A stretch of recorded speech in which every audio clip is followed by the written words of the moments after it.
Hey everybody, how's everybody doing today? Welcome to sort of an impromptu last minute type live stream. I was checking my email and I found out that this is the last day that you can get an extra 20% off the K&F website or Kent Faith website using a coupon code that they gave me exclusively for my viewers, I believe. At least that's what they told me. And it will be valid again in about a week, I believe, or like the 9th. I don't know. I'll have another live stream or make a video about it. But today, I think today's the last day. It may go into tomorrow. I didn't get any clarity on, if it's going to end today or tomorrow. They just told me it's going to end on the 14th, but they're in China, right? So the 14th for them is about now. But for us, it's still the 13th. So that's why I want to do this live stream right now.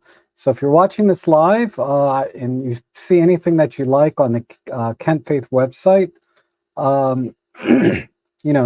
use the coupon code I put in the description down below.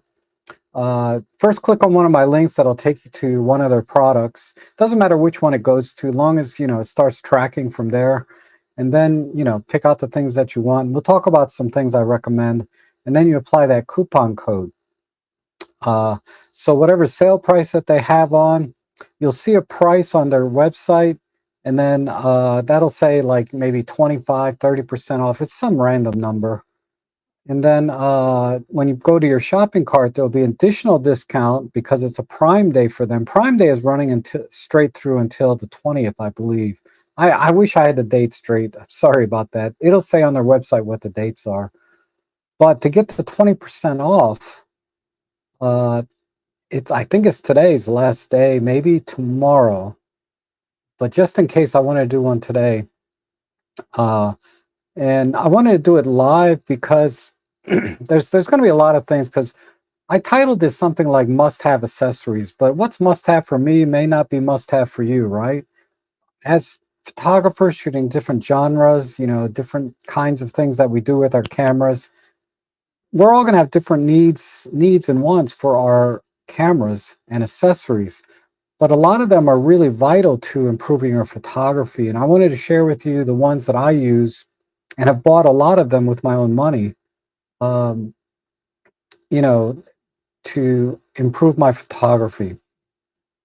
And I watched a lot of, must-have accessory videos before going live, just to see what everybody else thought was a must-have. And I have to say, I disagree with just about all of them.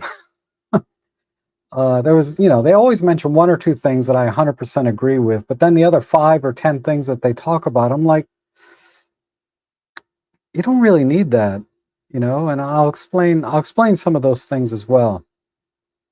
So what I'd like to do today is just talk about things that, if you don't have them already or you need a better one, those are the kind of items I'm going to talk about today. Mostly for people that may not have these items already, or got one that they don't like, it's missing some features or things that they would like to see improved. And obviously the most critical, and this is where I see a lot of people on YouTube kind of disagree, for beginners, even for enthusiasts, is a tripod. I don't know how this can be any argument that a tripod is not like the most essential item in your photography. The argument is, I see in the comments sometimes, I see sometimes from the YouTuber themselves, the creator, I guess we call him now, is, our cameras have IBIS in them now that are so good that you can hand hold down to, 1 or 2 seconds, 5 seconds, some people say a minute, crazy things like that. And while that's true, right, the image stabilization in our cameras have really minimized or tempered the need for tripods in a lot of situations. But I'm telling you, if you want a tack sharp image, IBIS aside, you got to have a tripod. And it also helps with your composition, working with your camera settings. Because when you have the camera mounted on a tripod, you can work all the settings and get everything just right, rather than doing this and fumbling around a little bit, right? Particularly for landscape photographers. I challenge you to find any true landscape photographer that doesn't use a tripod. And some other accessories that I'll get into. And you know, so I've looked at a lot of tripods. I've owned a lot of tripods. I did a whole video on a guide to travel tripods that talk about the things that I look for. And my new favorite tripod, I have another one that I'm going to be reviewing here from a different company soon. I'll probably do that for the Prime Day, Amazon Prime Day stuff, because I think it's going to go on sale then. But it's this one behind me. It's out of sight. And you know, if you just search travel tripod on my channel, you'll see me put this tripod up against every other tripod I've owned, all the different criteria that I look for in a tripod, and why this one is, I think, probably one of the best ones out there for the money.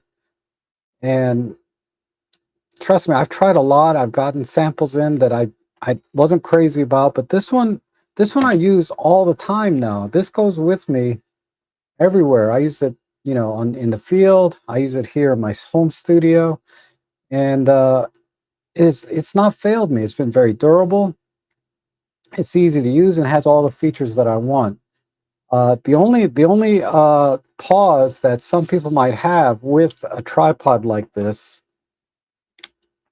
is the overall length. I think it's about 24 inches in length. I don't know what that is in meters, but you know, this is 24 inches. So just let me give you an idea. You know, collapsed, right? Collapsed. It's not small, or it's not short, right? This, I can just barely get it in the frame. So this is not going to fit inside of a backpack typically, unless it's a very large backpack. But most backpacks, this is not going to fit inside. You're going to have to put this on the outside with a strap, and it's going to stick out a little bit on top of that. So I like to carry it. It comes with a case. I like to just carry it on my back in its own case when I'm walking around. Typically, though, what I do is I just mount my camera on the tripod, and I walk around with the camera on the tripod. So it's carbon fiber. It's less than 1.5 kilos. It has the twist lock system, which is nice because it's just quarter turn and everything comes out very easily. Then it, you know, quarter turn back and everything's locked back in. It has locking mechanism here that's spring loaded, so you can open and close it very quickly. And the ball head is pretty awesome. It's very nicely dampened. Oh, this one's loosening up a little bit, but you can just turn this a little bit and then it gets a little more dampened, right? Tighten it more, tighten it more. So this allows you to make fine adjustments in the field. Now, this is your standard ball head with Arca Swiss plate. So it's compatible with all the accessories, because I'm pretty much an Arca Swiss guy when it comes to my camera gear and accessories that I use. And there's a lot of accessories that you might want to consider. And I'll talk more about those on Prime Day, because I don't think K&F offers them. But, you know, like an L bracket, for example, is something that you need. You know, you can buy Arca Swiss compatible L brackets, and a lot of people like to use our L brackets.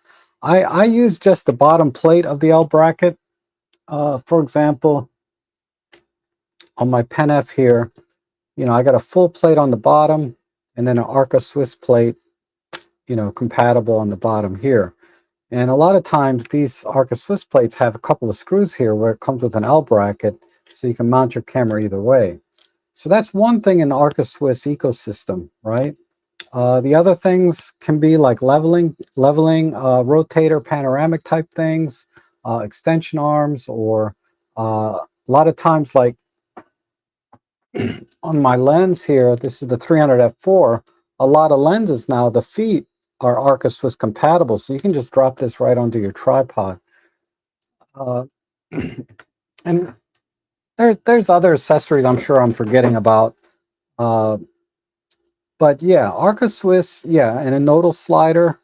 That's also typically you get that in Arca Swiss mount, and that's why I go Arca Swiss, because I have a lot of these accessories. Now, another very popular, and this is another thing. um, uh, One of the other things I see a lot of videos talk about as a must-have accessory is the Peak Design system. You know, where they have the clip on your backpack type thing, so you can quickly dismount your camera off your body, keeps your hands free. And then they have their tripods with the compatible quick release plates. You can use the same plate that goes from your backpack to your, and although the plate itself is Arca Swiss compatible, a lot of times the tripod, you have to be careful. It may not lock into the Arca Swiss plates, especially generic ones, perfectly, and it's going to be a little loose. So when you have a more generic Arca Swiss plate type head, you know, this has a screw that this will tighten in and adjust to the various Arca Swiss plate styles. Uh, I should get, God, there's a couple of things I should have here ready to show you what I mean. But this is much more flexible, because the Arca Swiss plates themselves, even though it should be a standard spec, when you buy third-party and generic items, a lot of times they're just off slightly, and they're not going to fit in things that may have been designed specifically for Peak Design, even though Peak Design technically is Arca Swiss compatible. But yeah, so I really like this tripod, and I have a link to this below. I think with discount and everything, you can get this for around 150 bucks, shipping and everything included, right now. And that's a deal for a carbon fiber tripod of this quality. There's certainly higher quality tripods, but you pay for them, right? And this one is great to get started. And you know, I've only had this for a few months, but I haven't had any issues with it at all whatsoever, and it's just a joy to use. Um, so I stand by that. It has a lot of nice features on it. So what I'd like to do also is just mention that if you have any questions and you're watching this live, leave them in the chat section right now. And I'll try and answer your questions about anything I'm going to talk about or anything that you might see on their website. So what you can do is, maybe while you're watching the stream, is you can click on the link below to any of the products that I have listed and look around their website and see what products might interest you, and I can make some recommendations. But I just want to uh, go over some of the things that I found very useful, and some of the things that people say are useful, but I kind of disagree with. So tripods is the one. Like, how can somebody say a tripod's not necessary? If you want to do long exposures, particularly with our Olympus cameras, we have live composite. Panasonic has that as well. You need to use a tripod. There's just no bones about it. And then if you do landscape photography and you're working with filter systems, especially the square ones where things drop in and out, these are not things you do handheld, right? In landscape photography.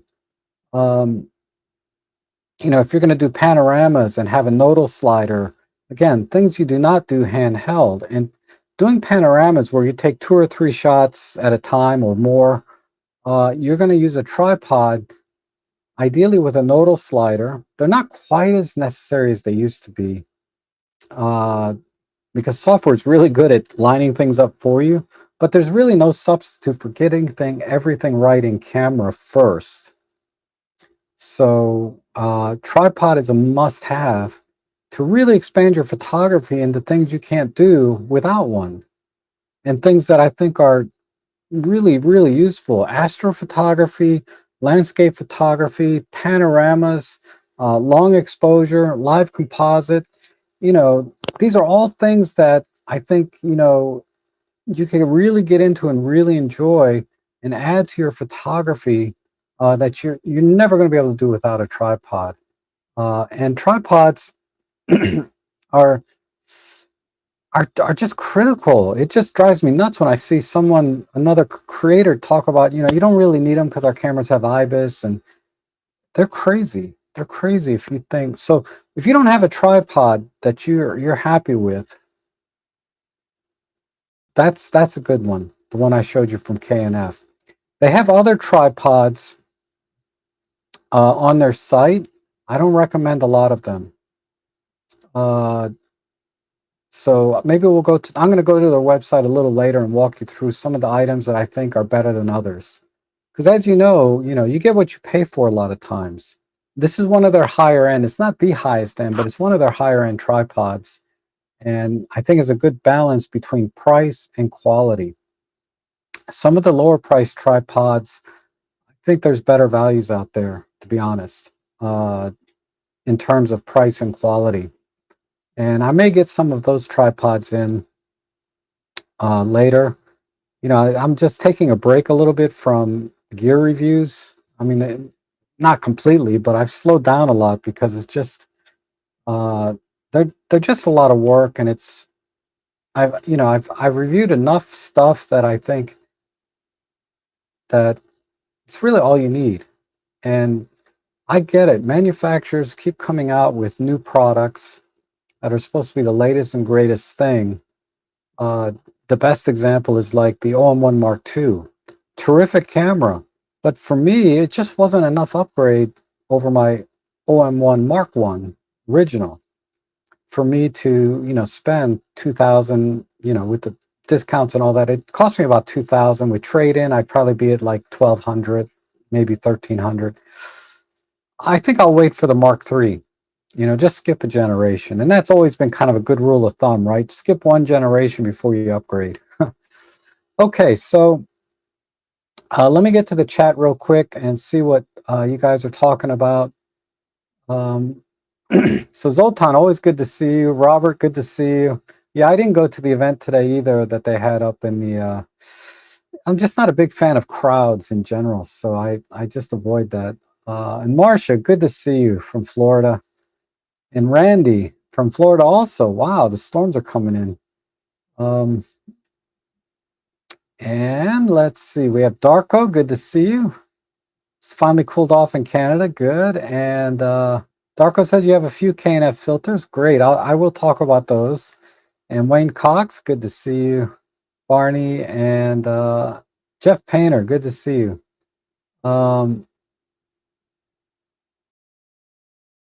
And then Sultan has a comment. Hi, Robin. Hello, everyone. All I would like to say is that outside, I always use Tiffin circular polarizers, and Tiffin has a long, long history. I think they originated in a more cinematic type, videography type stuff, and then they started making filters for cameras because pretty much the same thing, right? Now that we're all digital. Tiffin is an excellent brand, and you won't be sorry if you buy Tiffin filter, assuming they're still actually the Tiffin company, because you know how branding gets sold off sometimes. Again, OM Systems and Olympus, right? Things get sold off, but another example I can think of that's more relevant, because that transition from Olympus to OM System was nothing really changed in terms of the camera gear itself and the manufacturing, but like Van Heusen shirts for men, that company's long gone, and the brand got sold to some other company, and they're now selling Van Heusen shirts, but they're not the same quality or that they were when they were originally made by Van Heusen themselves. Hi, Eric. So we got 2 long months to go until decent weather. Yep, mid-late September, a long way. I'm very content with the hot weather. That's why I wouldn't mind moving to Florida. I mean, it is a little hard when it's very hot, upper 90s, and higher. But I can handle lower 90s, high 80s. I'm very comfortable with. And Jeff prefers the quick lock, so I assume that's the flip lever type, right? Because I call these twist lock. So quick lock, I think, are the levers, which Yeah, both are I think equivalent in terms of uh, securing the legs. I don't think one is better than the other in terms of its functionality part. It's just a preference. The only advantage to the twist locks uh, is a lot of times if you have camera straps and cables and things dangling around, they won't get caught in the flip lock, right? They won't get caught on this, but the flip lock they could get caught on. And but the disadvantage to these twist things, and it's been mitigated somewhat because these are very quick, quarter turn twists. But sometimes you forget to tighten one down, and then one of your legs kind of, your tripod kind of sinks down in one direction, and you have to raise it up and tighten it again. But with a flip lock, you can just visually see it that it's not locked in. This one you don't have any visual indication if it's tight or not, right? So you have to double check every time with this one. Uh, but I'm fine either way. It doesn't bother me which way the locks go. Uh, Generally, I prefer twist lock, but only a tiny bit more over the flip locks. Um, and I think I see a question here. Oh, this is not a question. It says, I like circular polarizers and neutral density filters in strong light, and of course, slow shutter speed photography also. Yep. We'll talk more about those. Definitely need a tripod for long lenses. Yeah, telephoto lenses, especially, right? And I use a 3-footed monopod. Yep. There's some good ones there. I like the Suray brand for that, but I'm sure there's other very good brands for that as well. And one big accessory I've been meaning to add are magnetic filters. Yeah, K&F has a good deal on some magnetic filters, and we'll get to that. I've been loving my ProMaster polarized filter on my 28s. Yep, polarized filters are awesome, and ProMaster is really making a good name for themselves. They're relatively generic brand, right? Uh, Similar to K&F. They're a brand, but they're not like Tiffin or B&W or the big names in filters. Hoya, for example, right?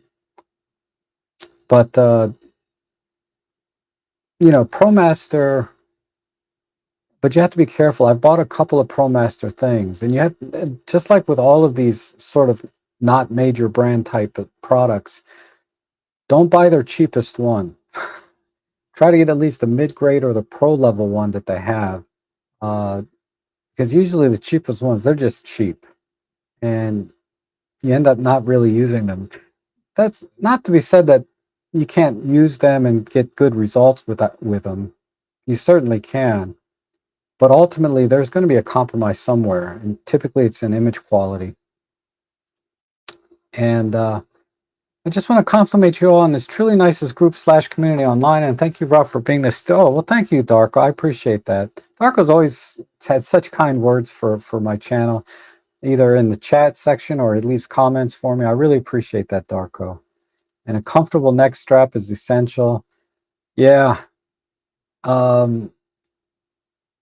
If you're carrying heavier cameras, our Olympus cameras are so small and light. I just made one out of, this is not shoestring, even though I've been accused of using shoestring.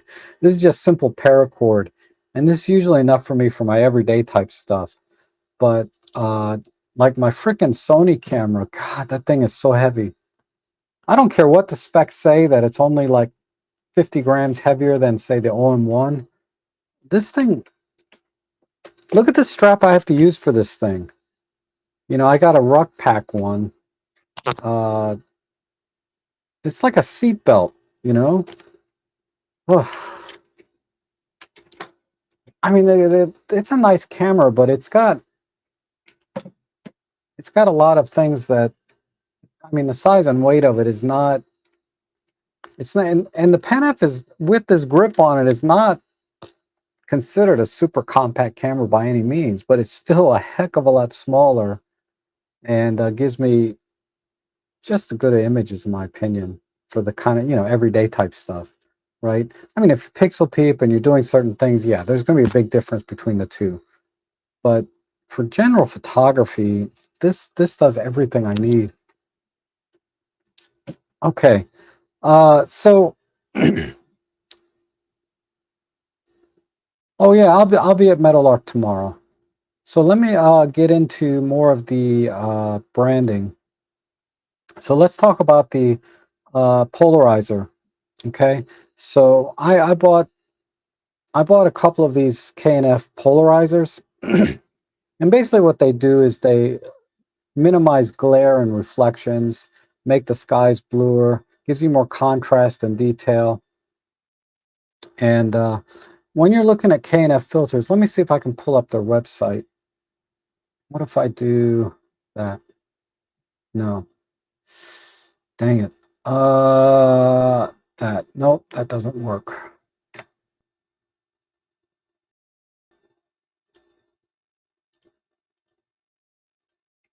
Give me a second. Let me see if I can fix this.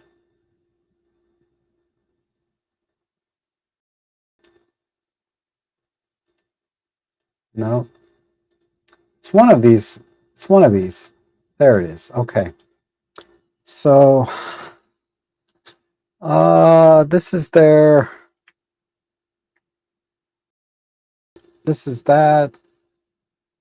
Neutral density.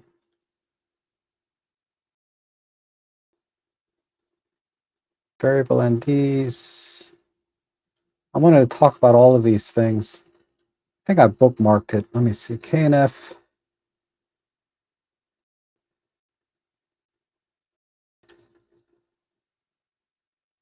Okay. So this kit, and I picked it at 62 millimeters. This is their magnetic filter set. And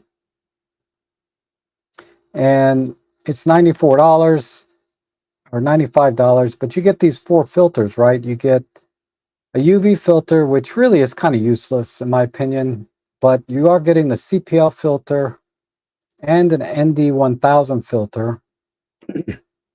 And it's magnetic, so you can just kind of pop these on top, and they have a lot of variations here that you can choose from. Let me see. This one is good because it includes the ND filter and a 10-stop neutral density filter. So this has 2 in 1. And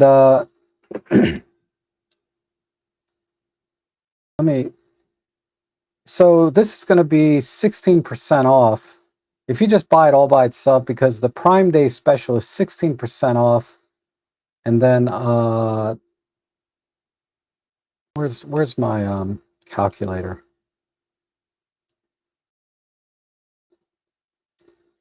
So let's say it's 95 times what is that, 84. So that brings the price down to $79.80 for the Prime Day special. And then you take the 20% coupon. So you're going to pay $63 and you're going to get 4 filters, it looks like. Why do I see only, I'm sorry, you get 3 filters.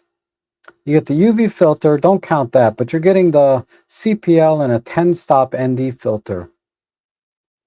And I selected the 62 millimeter size because that's the same size as the 12 to 40 Pro, which is something that, which is a common lens for us that shoot Olympus Micro Four Thirds. But check what the filter thread size is for the lens that you're going to use this system on. So what you want to do is check the filter ring size on your lens. On the 12 to 40 Pro, it's 62 millimeters. Because if you were to buy these filters separately, you're going to spend the same money, if not more. Because they also include a pouch to carry the filters in, which is really handy. I had to kind of makeshift a pouch. But because I'm so cheap, I'm very cheap when it comes to camera accessories. I try to buy the cheapest one I can,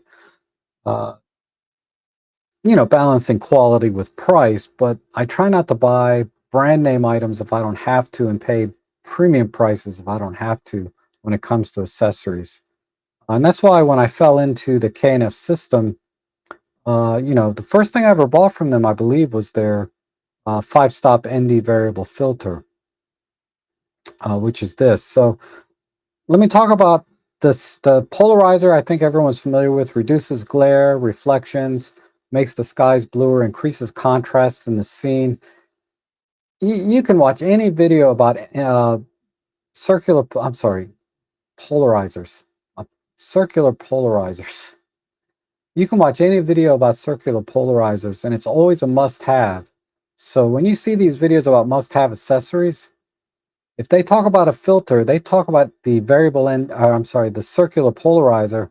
It is a must-have filter for everything, because there's a lot of things it'll do that are very difficult to recreate or fix in post-processing.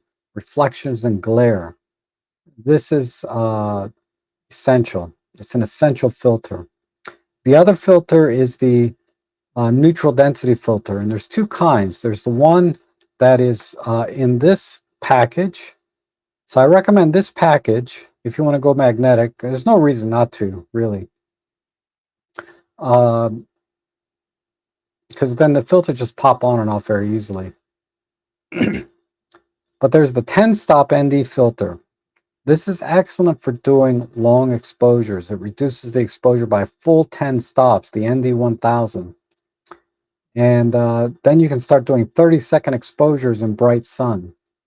Probably not much more than that, because I was like at f11 with a 10-stop ND filter in bright sun, and the most I could get out of it was like about 30 seconds.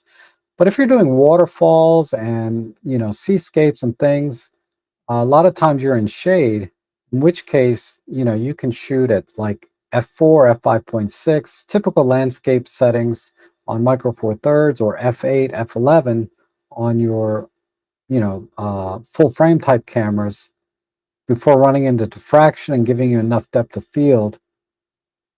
A 10-stop ND filter will let you get those kinds of exposures. The only thing is, typically, it's best to focus the camera without the ND filter on it. And this goes back to, you really need to be on a tripod, okay? Because you're not going to focus, put the filter on, and have the same focus point after you put the filter on. You want to make sure you're on a tripod, pick your focus point, and then put the filter on and adjust your exposure. And all of this is so much easier on a tripod. And that'll give you that beautiful long exposure, smooth waterfalls and lakes and streams and all of that. You can also get some very interesting effects with trees and the wind blowing, giving it a very surreal effect. So ND filters and tripods are like bread and butter. ND filters and tripods, that's bread and butter of landscape photography. The other type of ND filter, there's two other types, right? There's the graduated ND or variable ND filter, right? Where you can adjust the filter to be between this one, and this one in this case is between 2 and 5 stops. And this is the one I recommend you get, is the nano-x version. Okay, so let me go to that page. Now I'm going to talk about this filter.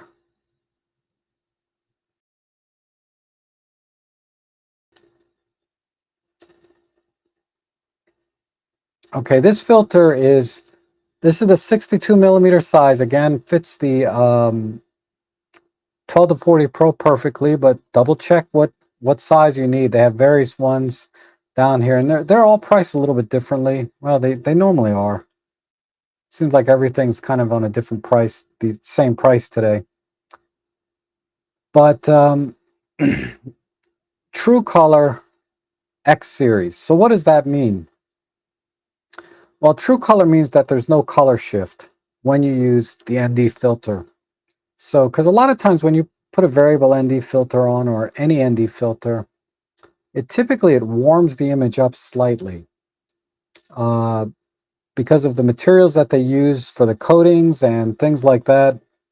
But this one does not do that. This one will not change the color uh, of the image, or the white balance, the colors, the white, I wouldn't call it white balance. It doesn't shift the colors in any dramatic way. There's always going to be some shift because you are tacking on another lens on front of your lens. But generally that's minimized. And that has been my experience with this. The nano-x, okay, the nano just means it has coatings on it to reduce reflections and flares coming onto the lens. So when you have light coming directly onto the lens, it's not going to add any ghosting or flaring to the image. Again, this does a very good job at that.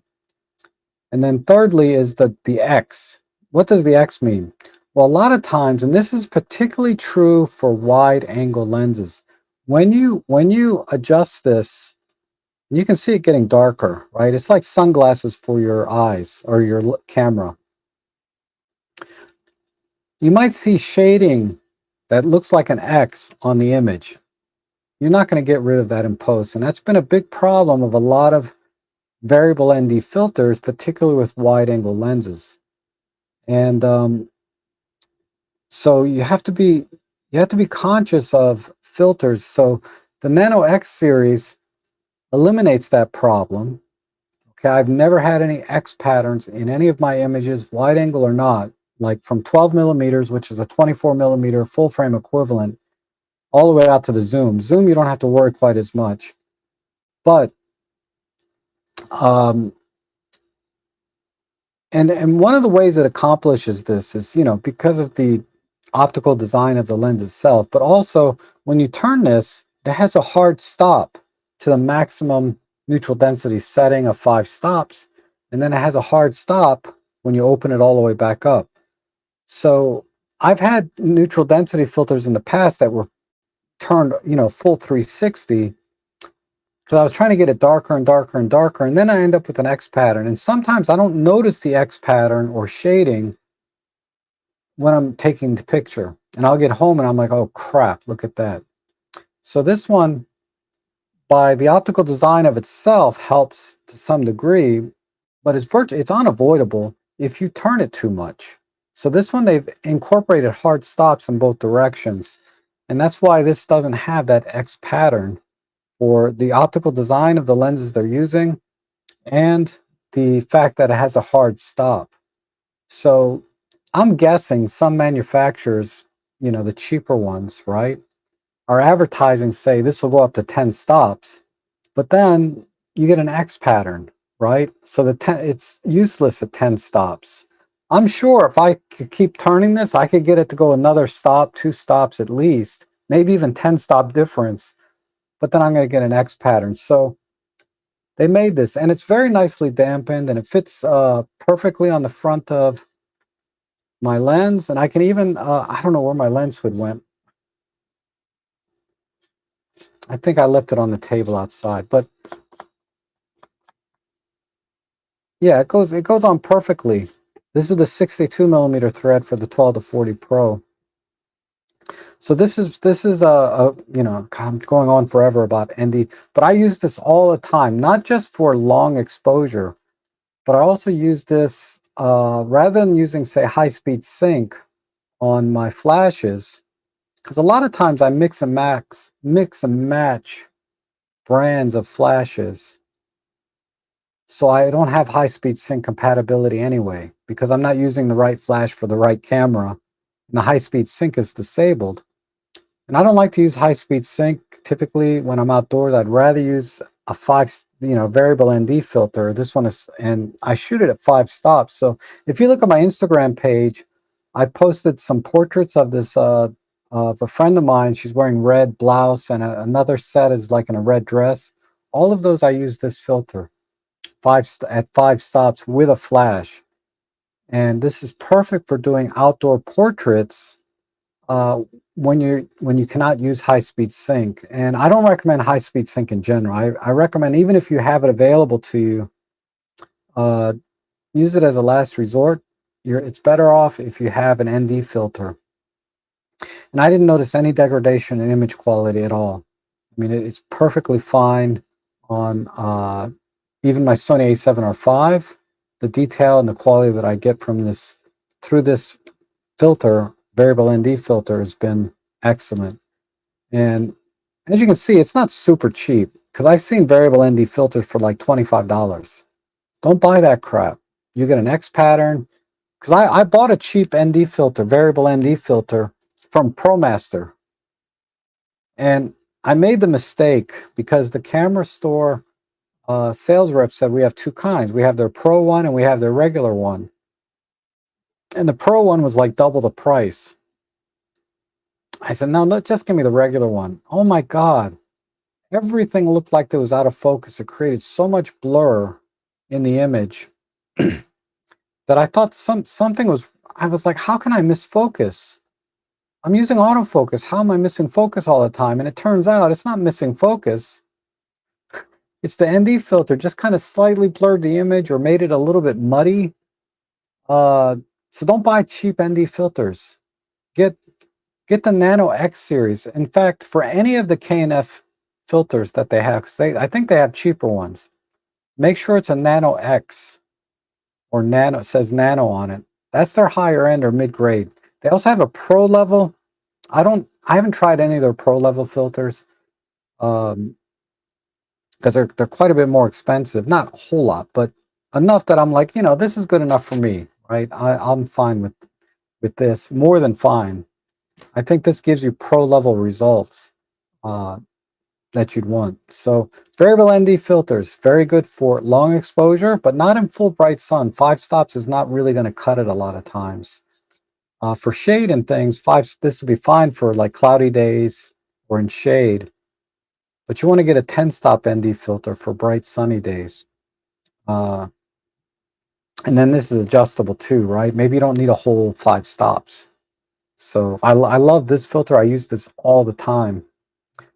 Just like this polarizer.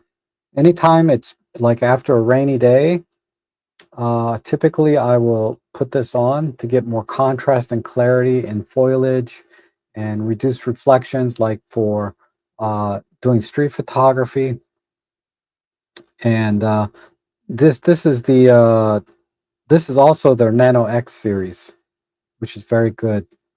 But I'd recommend getting the magnetic set, where you get a CPL, you get a circular polarizer, and the 10-stop ND filter. It's a fixed ND filter. The fixed ND filters that are not variable, you don't have to worry about the X spot because it's fixed. Whenever you have a rotating type variable ND filter, those are the ones you have to worry about. The X spots, polarizers, generally it's not a problem, X spots, but this is a nano-X, so you're not going to get an X spot guaranteed, and no shift in color at all with this. It's perfect. But I typically only use this when I'm shooting foliage, particularly if it's a lot of dew, like in the morning where there's a lot of dew. I want to get more contrast. It really makes a very, very big difference in your images. So these are two filters that I don't think anyone will disagree are very, very useful at improving, if not improving, expanding your photography into areas that you couldn't do otherwise, or are extremely difficult to correct in post-processing. This is also good for like fog and things, because sometimes fog is too dense, and this will cut down or give the fog and the objects in the fog a little bit more clarity as well. Although I don't have a lot of examples of that because it's not foggy here very often. And when it is, I'm never out with my camera. Okay, so let me hit the chat and I'll go on to a couple other items. So I see some questions here.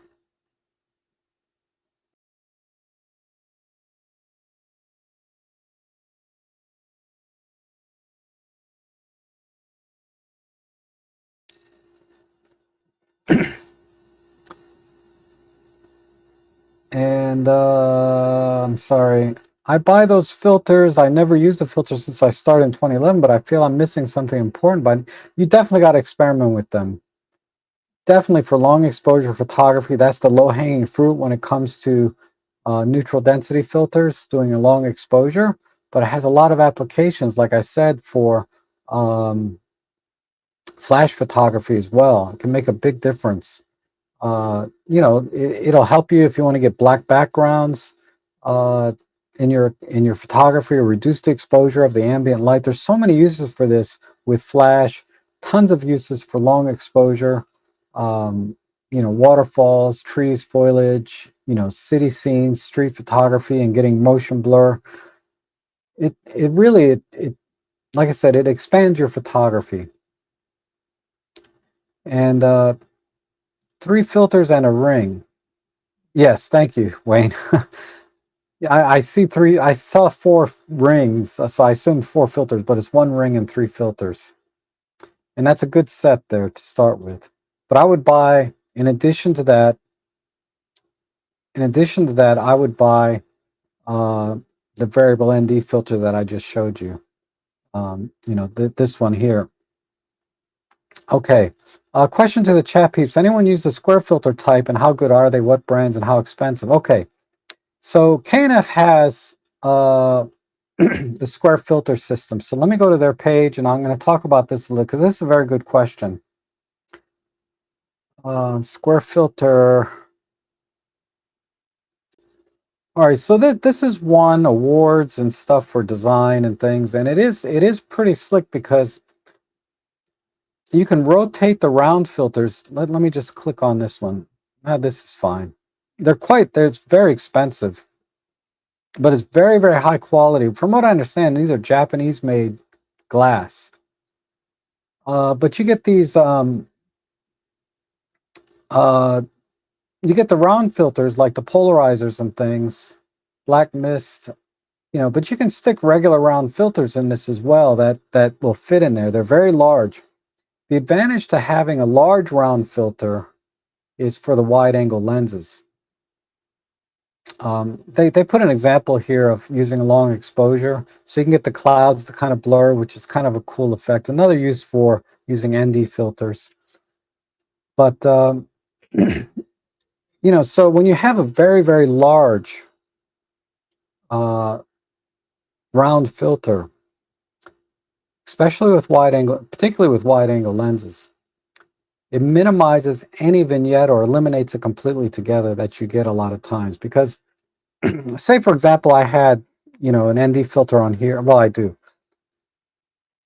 At super wide angles, if I were to go wider than 12 millimeters, let's say I was using the 8 to 24 millimeter, sometimes the lip of the filter, and this is very thin, you know, this is a very thin variable ND filter, but sometimes you get a little bit of vignetting. You can see the lip of the filter in your shot. It's not a big deal. Just crop in a little bit on post, you know, a couple of percentage points. You know, so I don't have a problem if that happens to me on a super wide angle lens. But if you're very critical about that, and you don't want that at all in your image, having a larger filter eliminates that for your wide angle lenses. So that's why this particular system is capable of using round filters, which are generally less expensive, and square filters. So let me get to the square filter part. Let's see. Yeah, it's quick release, rotating. There's lots of neat little features. I was thinking about getting one of these in for review, but it's not something I would use much myself, so I didn't think it'd be worth it to share with you guys. And I get it. A lot of you are more advanced than I am, and probably would really appreciate all of the features of this. So I might still try and get one of these in. Okay, here's the filter, the square filter. So the advantage of the square filter is similar to the advantage that I just talked about with being a very large surface area of the circular one. Again, these do not have any problems with X patterns or vignetting when you use a square filter, because they're very large, right? They're much larger than the front of the lens typically. And the other advantage is when you're doing graduated type filters where, let's see if they have an example in here. They don't have an example. How about down in here? Here's a graduated filter. Why is it going to a video? But you can see how the top is darker, then it gets lighter. This is so you can darken the sky in the landscape. And using a square filter is just a lot easier than, because they do sell round filters that are graduated like this, but you have to, for the magnetic system, it's very easy to line up and get the horizon straight. But with a square filter system, the horizon is just straight by default because you just slide that into your filter holder system. So the square filter system is good for when you want to have graduated filter type situations. It's also easier to use because you can stack filters together. You know, so if you want it darker, you can stack two filters together, for example. You can mix, say, maybe a polarizer with a square filter, etc. There's all kinds of things you can do. And really, unless you're really a dedicated landscape photographer, okay, I don't recommend the square filter system. If you're doing landscapes all the time and you're on a tripod all the time, square filter system makes perfect sense because it's a much easier workflow, much more consistent results because they're square, right? They only go in one way. And the ability to stack things, right, if needed. These things give the square filter system some unique advantages over any other type of filter system. The other thing that's kind of unique about this particular from K&F is they sell, I think I saw it, you see this? Oh, here. You see this here? They sell empty brackets. So if you already have a filter system, I forget the brand name. There's another high-end brand name of filter, square filter system that is very popular. You can use those filters with the K&F system. So you can buy filters from any company that makes square filters, put them into these bracket holders, and use it with the K&F system here that they're showing it. This is a better example. You can use it together with this system here. So you don't have to buy the K&F brand. If you have a really nice filter set already, square filter set, you can convert them to the K&F mounting system, which again, I don't have one of these, but supposedly this is won awards for design and innovation and all kinds of things. So I think if you're a dedicated landscape photographer, this system makes sense. Otherwise, I wouldn't bother with graduated ND filters. I would just use a regular ND filter, whether it's fixed or variable, and get the exposure right in camera best you can, and then make corrections in post, because you can do graduated filters in post-processing and editing. I do it all the time. And then after you do that for a while, if you find that in post-processing you're still clipping your highlights more than you want to, then I would suggest bracketing your shots. And if bracketing is not your thing, right, because there's some situations where bracketing is not ideal, particularly when there's a lot of things moving in the frame. That's typically the only time you really don't need to, you don't want to bracket unless you're doing it intentionally for creative effects. Then I lost my train of thought. Having a moment here. I was talking about graduated ND filters, right? So graduated ND filters, if you will find that if bracketing is not an option, then having a dedicated graduated ND filter, if you do that kind of work a lot, is well worth the money and investing in that system. And if you already have some of that system and you want to convert over to this K&F system, which is, like I said, I believe award-winning, now's the time to get one, 20% off. Because this particular filter system, you know, all their stuff on their website, there's sales going on all the time. I'm not going to say that you're not going to get a better deal later, but I can tell you the deals that you can get today are excellent. And you might as well get it now rather than wait for the next big sale or random sale that comes along. Like today's kind of a random sale. That's why I'm doing this stream kind of randomly. But yeah, so you get the idea. Hardcore, like if you watch what's his name?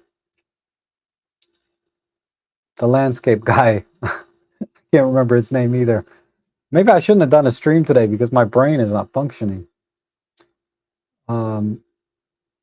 Anyway, you look at any dedicated landscape photographer, typically they're in Britain, right, or the UK or Europe. They have square filter system. They have an exceptional tripod and tripod head, and they have, you know, they you know, they do a lot of planning, and they have, you know, the high-end cameras and lenses, all of that stuff. Um, Thomas Heaton. Thomas Heaton is one, right? The other guy, I forget his name. There's another guy. He was using the Fujifilm GFX system, and he just switched over to the Nikon Z8, I believe. I forget his name. But, you know, these guys are hardcore landscape, you know, woodland type photography, where they're using graduated ND filters, polarizers, regular ND filters, variable ND filters, you know, and heavy duty high-end tripods. Okay, so hopefully I answered your question about the square filter. They are significantly more expensive and only worth it if it's like your main genre of photography, is the short answers. ND filters are particularly useful for blurring water during the day when you can't lower your ISO enough to get slow enough shutter speed. Absolutely. And a lot of times, depending how fast the water is moving, sometimes you only need 2 or 3 seconds.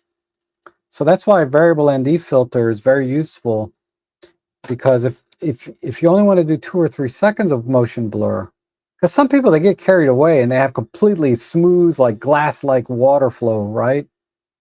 But sometimes you want a more natural effect rather than a more surreal effect. You just want a little natural effect, right? Then you can dial this in to say 2 stops to give you that 2 or 3 seconds, whatever you need. And that's, you know, that's why I say get this separately and dedicate it to whatever lens system. You can certainly buy kits that include the variable ND filter, but then you got to buy the other filters. So those are the 3 things I recommend you get: polarizer, circular polarizer, variable ND, 2 to 5 stops, and a fixed ND of 10 stops. No need particularly for square filter system, no need for graduated filters. Unless you really get into your photography and you're finding that you need to solve a particular problem, and that particular solution will solve it, right? Or that particular product will solve that problem. And I would say 99% of the time, a graduated ND filter, it's not going to solve too many problems that you can't solve using software. A square filter system, it's not giving you really any advantages over, say, just buying a regular circular, you know, screw-in type or magnetic type filter system, unless it improves your workflow and you have very high-end pieces of glass and filters and things like that.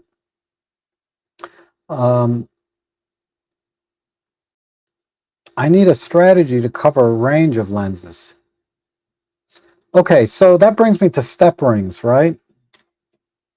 If you have a magnetic filter system, you can buy the different magnetic rings for your different lenses. Let me rephrase that.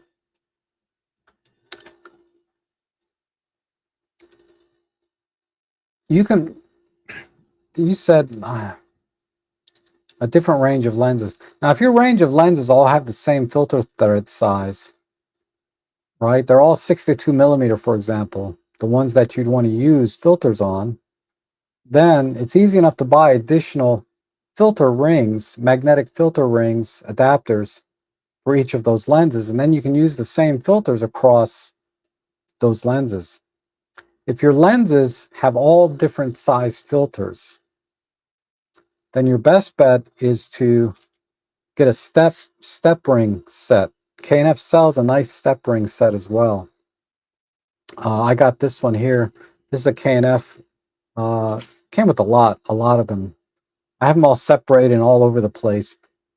But these are step up and step down. So if you need to go from a smaller lens to a larger filter and vice versa, you know, you can do both with these. And I do that all the time. You don't want to go from a large lens to a small filter unless you have to, and then only do it a tiny bit, you know, 2 millimeters maybe, because then you'll start to get vignetting, right? Because the entrance pupil will be smaller than the exit pupil, so to speak. That's the one solution, is you buy these step rings and then you buy the same magnetic filter, right? So say, for example, you got the 12 to 40 Pro is 62 millimeters. And then I have another lens, this one, this is 46 millimeters. So it's a huge difference, right? Obviously. So the workaround is to get a set of step rings that will step up the size of this filter red. It would look something like this. It's going to be a monster, right? But you'll have all these step rings coming up so that the final ring is 62 millimeters. And then you buy an additional 62 millimeter filter ring adapter, put it in here. And ultimately, that's going to be cheaper than buying different size filters for all your different lenses, right? Because you can get this whole kit. I forget what it costs. It's not much. We'll look it up here. You can get this whole set to adjust the filter threads and double check that they have the right size within the set, because sometimes they don't. And then in which case, because to buy a single step ring can be like $10, right? To buy a whole set might be $20. Let's just look it up real quick. Let's see, step. All right, yeah, $25, right? So these are step ups. This is step up and down. You might as well spend $5 more and get both, right? Step up and step down. And then this will be 16% off. This is the one that I have, right? So this is 25 times. So the Prime Day price is $21.50. Then using my discount code is times 0.8. You would pay $17.20. You know, plus shipping is like $2, $3, whatever that is. But $17, you can get the step up and step rings, step up and step down rings. And then let's see, magnetic ring. Whoops, I typed that wrong. Let me just click on one of these, and then you can buy the ring adapters separately. You'd think it'd be right there. Let me type this, ring adapter. Nope.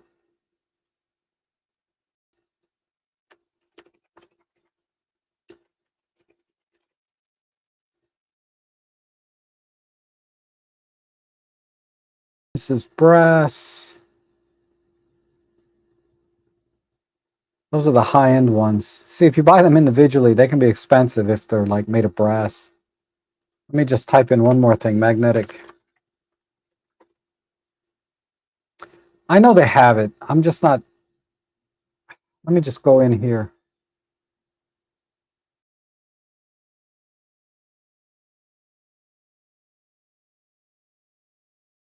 CPL Magnetic Series.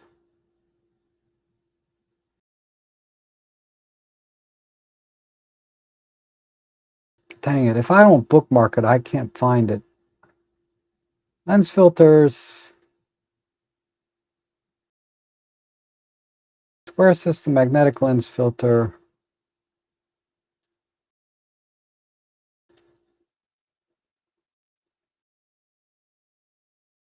Yeah, here. So you can get, and here's one, magnetic ring adapter, right? And there's the various sizes. So you would buy like a 62 millimeter, and then you would buy, say, 2 or 3 of these for each of your various lenses, together with the step ring thing. And this would end up being, let's say 18 times 0.86 times 0.8. So this would be $12 for this, for an additional step ring today with the sale, right? Because you're buying one. Now, if you buy multiple things, let me see if I can drag this over a little bit. When you buy multiple items, the percentage of discount goes up. So if you buy everything I might recommend today, you can get like, say, 4 or 6 items, 22% off instead of 16. But you probably don't need everything I'm talking about today, right? But this is kind of cool. I like this. I like it when you can buy it together with the filter cap, or I'm sorry, lens cap together. So I'd probably just get this instead. But anyway, Wayne, I hope that makes sense. What I'm saying is you buy step ring adapter set and then additional magnetic filter adapters, and then you buy a single set of magnetic filters. And that ultimately should cost you less and cover multiple lenses. Okay, Randy says, is tripod height an issue to others? I'm 6'4". My tripod now isn't tall enough, so I have to stoop to look through the viewfinder when I... Yeah. Okay, so the tallest tripod that I have from K&F is the... I think it's... We'll get in... we'll look at the tripod again. Let me see.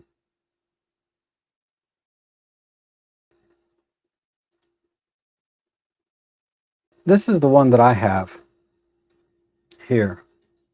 And it is...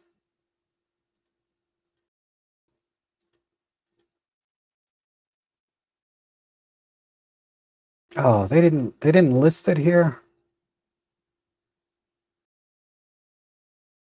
This image here. Gosh, it's hard to see. It's 50, looks like, okay, so it's 55 inches without extending it. So that's just under 5 feet, right? You add your camera on top here, you'll be at about 5 feet height. If you're 6'4", you're gonna have to stoop down. And then you can extend it up to, let's see, that's an additional like 12 inches. And then you add your camera. So you would have to fully extend this tripod like this to get up to your eye level if you're 6'4". But this, at 53 inches or 55 inches, this is still pretty high. It's higher than every other tripod I own right now. And then you can go up to 68 inches, which is 5'4" plus the camera. That would bring you closer to eye level, not quite, but you wouldn't have to stoop down quite as much with this one.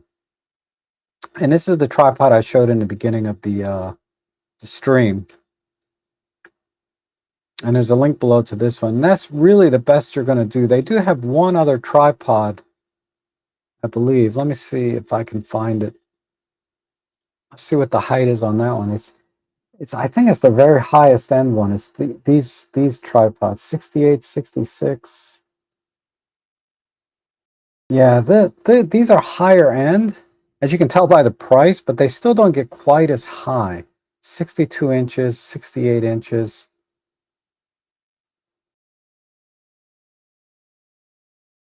Oh no, don't get this one.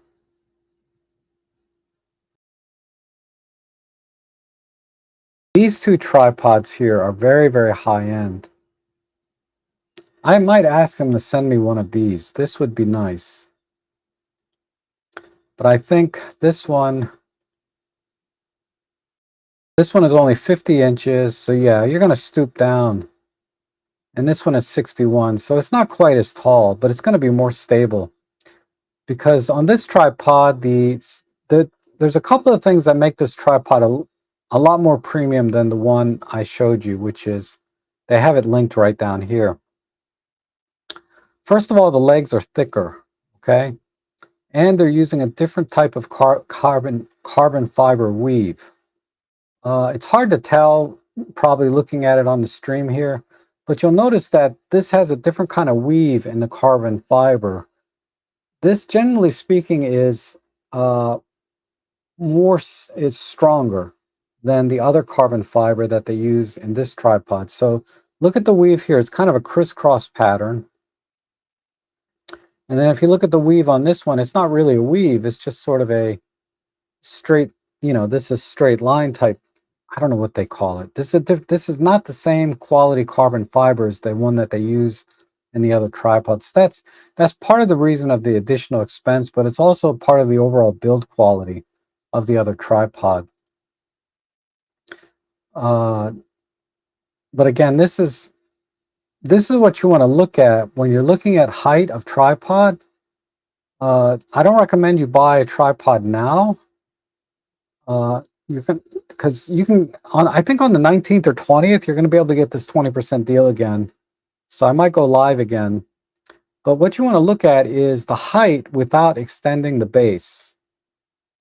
You want that to be as tall as possible, and then add about 5 inches to that, because your camera is going to be on top of it. So that's going to add another 5 inches. But for someone 6'4", yeah, this is probably because you're still going to stoop down quite a bit. I'm only 5'8", so I'm pretty comfortable with this tripod that I use. This one, I forget what they said, 55 inches, right? So that's just a little below. I'm not stooping, honestly, I'm not stooping down too much. I am a little bit, but not too much with this tripod, and I'm 5'8". So that's what I that's what I recommend is shop for tripods and look at the height without extending, and then see how far you have to extend it to get to a comfortable eye level height. And if it's extended all the way, if you have to extend it all the way to get it to the height that's comfortable for you at eye level, then make sure that the center column is very thick, because they get very unstable when they're extended all the way to the top. Now, it's not a problem if there's no wind, but if there's even a little breeze or something and you're doing a long exposure, and I'm talking, and by long exposure, I mean like 1/60th of a second or slower. Okay, in landscape photography, 1/60th of a second is kind of a long exposure, to be honest, to get tack sharp images. You want to make sure that center column is thick and very sturdy. And you may end up buying one and returning it after seeing for yourself how sturdy that is. So it might take you a couple of iterations of purchases to get the right one. Better yet, go to a camera store if you have one nearby to you and try out a bunch of different tripods that are that height, but they're going to be expensive. I believe Manfrotto makes some very tall ones. Benro makes some very tall ones. Certainly Gitzo makes some really tall tripods. But yeah, you're going to pay a bit of a premium, like three times the price of anything you've seen here. You could easily spend $1,000 on a tripod like that. But I've never shopped tripods at that height, so I don't have a feel for pricing of something that would be a good value. But I can tell you that this tripod that I use, that I'm recommending, may not cut it for you because of your height. So I don't recommend buying it now. And maybe look for it on Amazon. So you got, because I don't know what the return process is with K&F. I'm sure it's fine. I don't have any personal experience with returning things directly to the Kent Faith and coming back because it's in China, right? So you want to be sure. You want to be sure if you're going to buy from K&F directly that this is the right tripod for you, particularly something at this price level. Filters and things like that, you don't have to worry. You're never going to return that kind of stuff.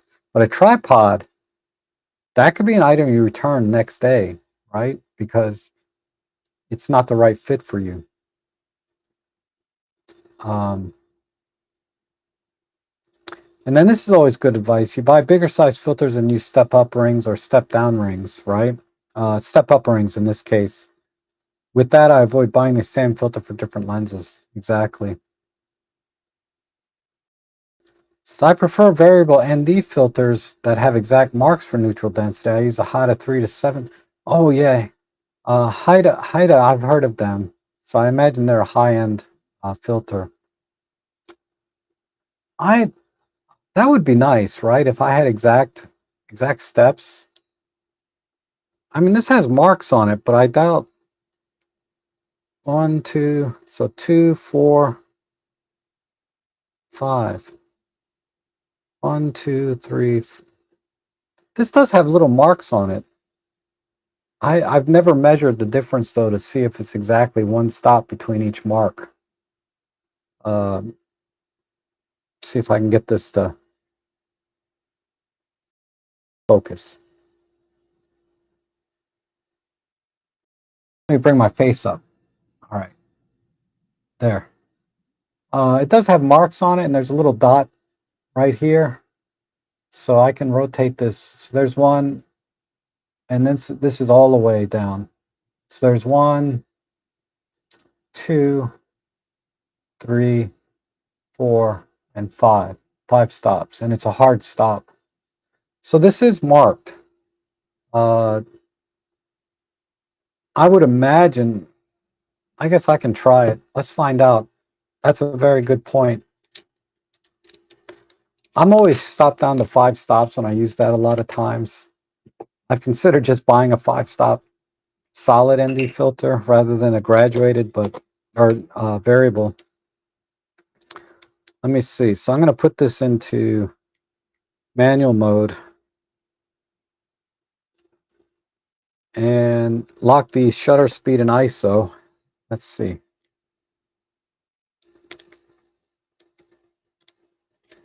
And then let me see. I'm going to point it at this light.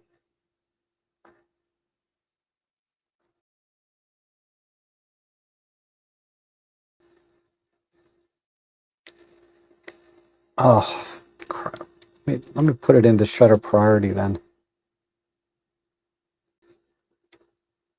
How come I'm not getting... I need to turn on...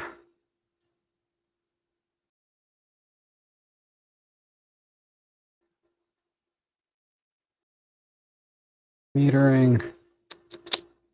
Where is that setting? Why am I not getting auto ISO in manual mode? Maybe this one doesn't have it. So if I put it into shutter priority or aperture priority, that might be easier. Because I can read shutter speed easier. So I'm at 3200 here. And if I go, hold on. Okay, I'm at 2500 shutter speed. And then if I turn this one dot, I'm at 5000, so that's one stop. Let me go to the next dot. I'm at 12, no, I'm at 10,000. Okay.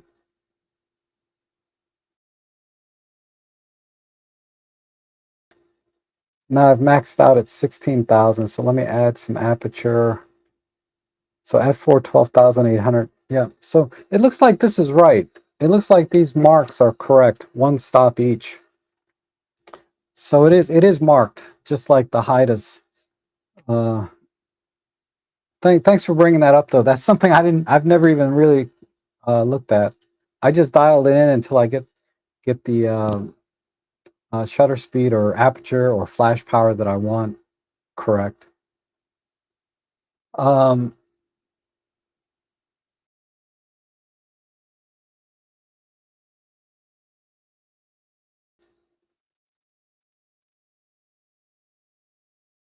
Yeah, seriously, don't buy that crap. Don't buy that cheap stuff. I've done it and it sucks. I've had good luck sometimes. I'll buy like something on sale and get it for like $20 because it was originally $40. You know those lightning deals sometimes you see on Amazon? I got lucky and they were actually pretty good, but generally speaking, it's always a risk, right? Our square filter is more universal to all lenses only because they're larger, right? Because they're typically 100 millimeters wide, so you don't need. There's there's not too many lenses with 100 millimeter filter thread. So if you have a 100 millimeter wide filter, uh, it's going to make it universal to even very, very large lenses. Even like that 150 to 600 lens that is the Sigma 150 to 600 and also the Olympus, that only has a 95 millimeter filter thread, and that's a 600 millimeter lens. So, and you're not going to use filters typically with a super telephoto anyway. But yeah, it's just by physics it makes it universal. And Rudolph says, I buy the K&F square filter system. I did not like it. The plastic frame they use has very stiff movement in the filter holder. I switched to format high-tech filter system. Okay, that's good to know. Because like I said, I haven't tested that system myself. I know a lot of reviews I've seen online, they like it. So, you know, I don't know if your experience is unique or not, but let's assume it's not, right? Let's just assume that that is an issue. And again, I don't recommend the square ones in general because they're just so expensive. And unless you do that all the time, but that's good to know. Something, if it's stiff. I mean, I don't want it to be one of those things where, over time it works out, right? But maybe it will work itself out over time where that's not an issue.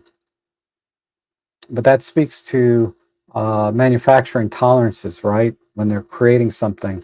So it's possible that there's a little bit of like copy variation in the product itself that many people probably have no issues, and some people like yourself will. So that speaks to the manufacturing process. But we all have different experience, right? With whatever brand, it doesn't matter, and that's why some of us have brand loyalty, right? Because we have a certain expectation, and they consistently deliver to our expectations. And so far, my experience has been, perfect with K&F. With the caveats, don't buy their cheapest one. Don't buy the cheapest one. Okay, always buy their higher end ones because they have to make it better if they're going to charge more, right? And they will. And then buying it and from my experience, they're mid grade. This is more of a high end to mid grade, mid level tripod on the K&F brand. Their filters, the nano-x, is sort of their mid-grade, not their super high-end pro type stuff, have been excellent for me. It says, Russ, I've done this myself. I got the plastic frames for all my Koken. Thank you. God, why did I forget that name? Koken filters, very famous. The frames are very stiff with the filter holder. I dished the filters. Yes, okay. So the plastic frames, so the Koken filters are probably a little bit thicker, right? Because those are high-end filters. Unless you mean Koken compatible, in which you're buying different brands that are Koken compatible. But that's good to know. So that would not be necessarily an issue with the manufacturing process of the K&F product, but that the Koken filter system, the lenses themselves are a little bit thicker thereby making them a little bit stiffer, sliding them in and out, right? That makes perfect sense. Because I assume that the reviews that I've seen online for this system, for the K&F system, they used only the K&F filters with them. So adapting other filter systems, just like I was talking about with the Arca Swiss plate earlier, there's certain tolerances that are not standardized. You'd think they would be, but there's certain measurements and specs that are not standardized, and this is I think a great example of that. So thank you again, Rudolph, for sharing that experience. Lee makes nice, yeah, Lee filters, Koken filters. Koken, I think, is more of a system in addition to the lenses themselves. And Lee is very, very popular. I haven't seen anyone other than Rudolph just now talk about adapting into the frames their own filter set. And Thomas is here, late to the show from Atlanta. Hi. Watching from the start, so I agree on tripod. Couldn't get a sharp close-up of flowers that I do without one. Yeah, exactly. I mean, you know, doing close-up photography, product photography, all kinds of modifiers like the nodal slider, extension arms, all kinds of things. And then last but not least, you can use them as light stands, right? Tripods have it's just a universal must-have item. And circular polarizers diminish the foliage sheen. Yep, absolutely. I've used it a lot.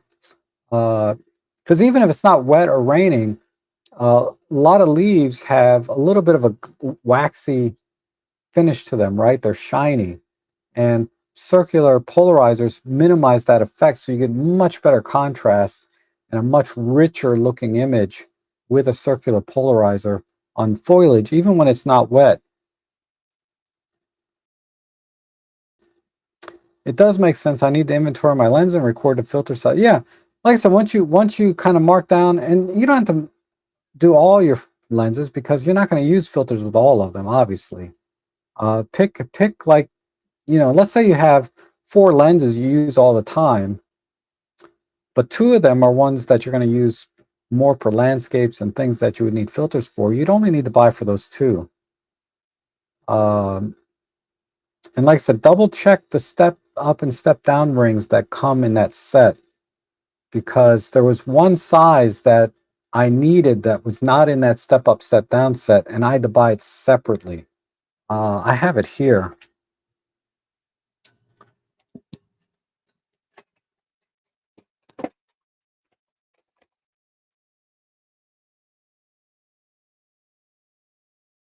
I needed to jump, for whatever reason, I needed to jump from 46 to 48. So I had to buy this separately because I couldn't step up down with the kit somehow. And then there's these other oddball type ones. This one is 52. Oh no, that's not a step up one. This is one. This is one I had to buy separately. 49 to 55. A 49 to 55. So the step up, step down kit is not going to universally cover every lens that you might have. I just happen to have so many lenses that are oddball. Once in a while I had to buy a separate one, and I paid like $8 for those, just one. But most of my lenses, the more modern lenses, I haven't had any issues, and everything I needed was in that step up, step down kit. And Dave Lenz, good to see you from Portugal. Any essential flash accessories? I'm using Godox. Not really. I don't think they really have any particularly. Let me just double check. They do have flash accessories, but they're not, I wouldn't call them essential. Let me just take a quick look.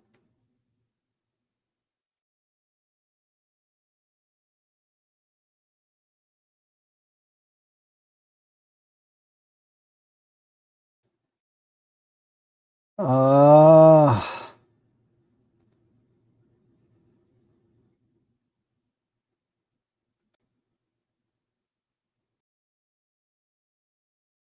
The only thing, okay, you're not going to get it from K&F, but the only thing for the Godox flashes, which I think is essential, let me go get it.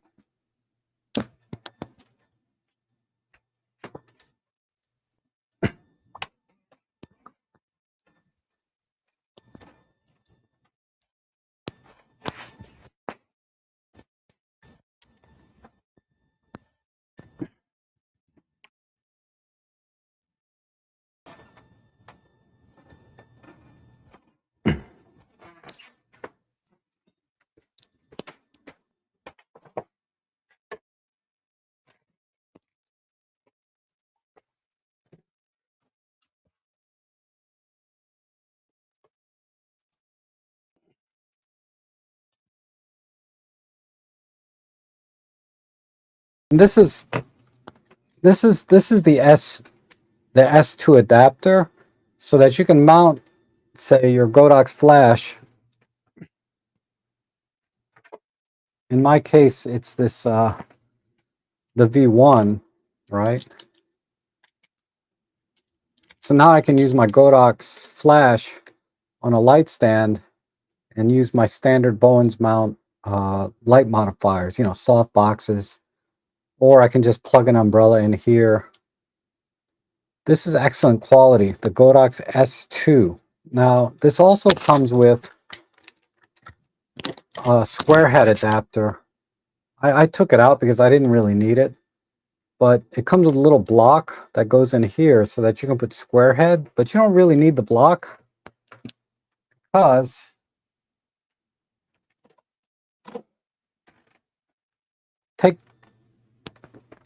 take for example, this is the 8200. It fits this way, but you can also fit it vertically this way. So you don't really need the little block. So if you have like a V860, you can put it in vertical this way. So I just put the block in one of my containers back there. I never need it. I can always go vertical this way. I could even do this with the 8200 if I dial this down enough, but it's easier just to go vertical this way. So this, I would say, is essential for flash photography if you're going to use your flashes on a light stand. They also have the magnetic attachments on the front, which they have the dome diffuser. That is very, very useful for like event photography, so it'll spread the light more. And that's useful for when you take pictures of people or couples and their full body type shots, not just like headshots, then the light will spread more evenly down the entire length of their body so that you'll get even lighting.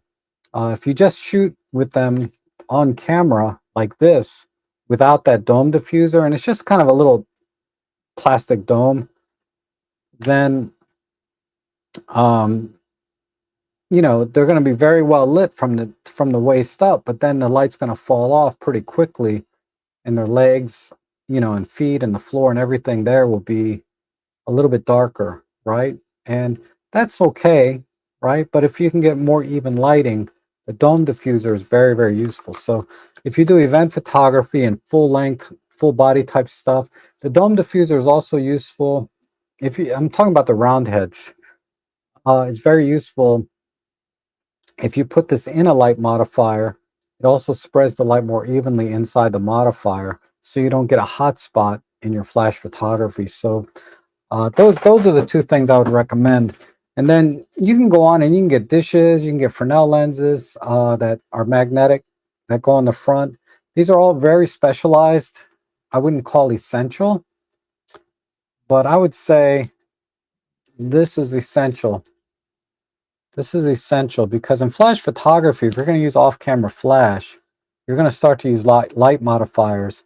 And the Bowens mount is so standard and all the light modifiers are so cheap, that it makes sense. This is about $25 and you can get this on Amazon. Okay. So that's the only thing. I'm trying to think if there's anything else. Not really though. That's all. I use that a lot, and I use the dome diffuser a lot. You can buy the kit where it comes with a grid and a bounce card and, excuse me, different gels and things. None of that's essential. not must have, so to speak, in the spirit of this stream. Nice to have, but not must have. And then Wayne says, I've had pretty good luck with Wayne Cox. Yes, with K&F. So that's been my experience as well. So I have no trouble endorsing, sponsoring, being a shill for K&F products because I've had very good experience when you buy their, better products that they have. Because, they have a lot of generic products as well on their site, on KenFaith website, that I haven't tested and I'm not interested in because they're not essential. And not that I would question the quality or features of these other items. I see some earbuds and I see mini tripods and metal detector. I mean, they got a bunch of stuff, right, that are not necessarily K&F. These kind of things, they're cheap enough that they're kind of like they work for a while and then when they break, you throw them away. It's not a big deal, right? But I'm talking about the more quality type photography related products made by K&F. And KenFaith, I believe, is just the distributor, maybe their main distribution point for K&F products. But these products that I'm talking about today, I have no problem recommending recommending to you.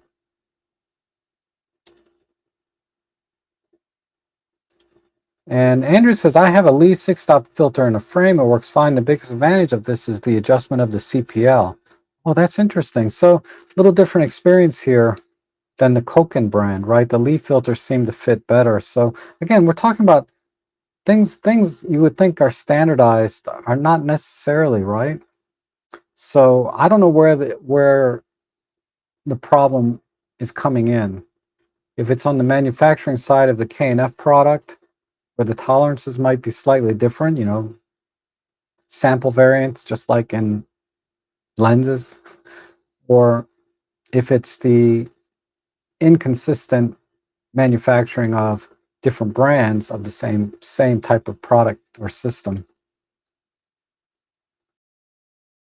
So thanks for the info on tripods. I appreciate. I'm looking real hard at the tripod you posted down in the links. Okay, yeah, it's great.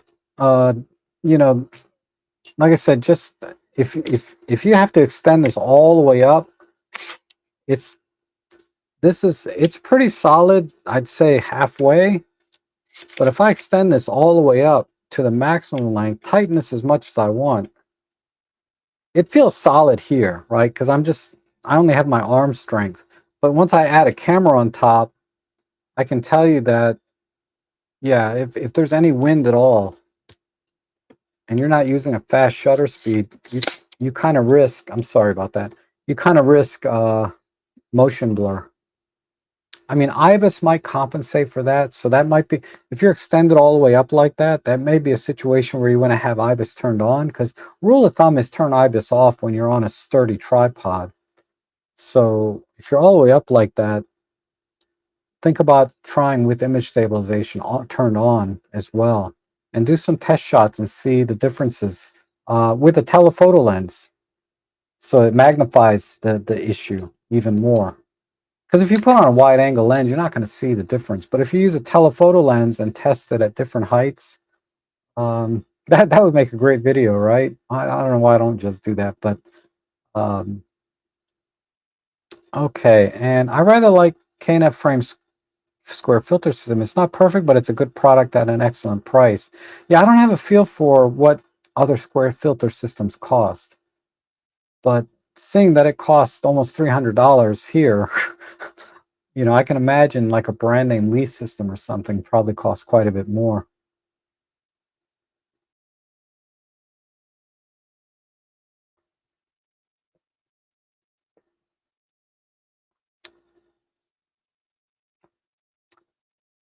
Oh, Bauman, good to see you. Always good to see you. And very nice trick with the Godox S2 for the normal flash. Yeah, I mean, like I said, it comes with a block so that you can mount it, but I just found if you turn it, I bet it'll even work with like the tiny TT350, right?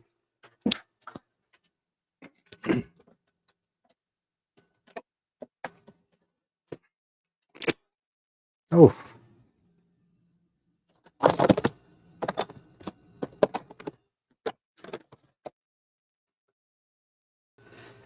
Okay, so look at how small this is. And then I got this giant ass, you know, mount. If I just mount it this way,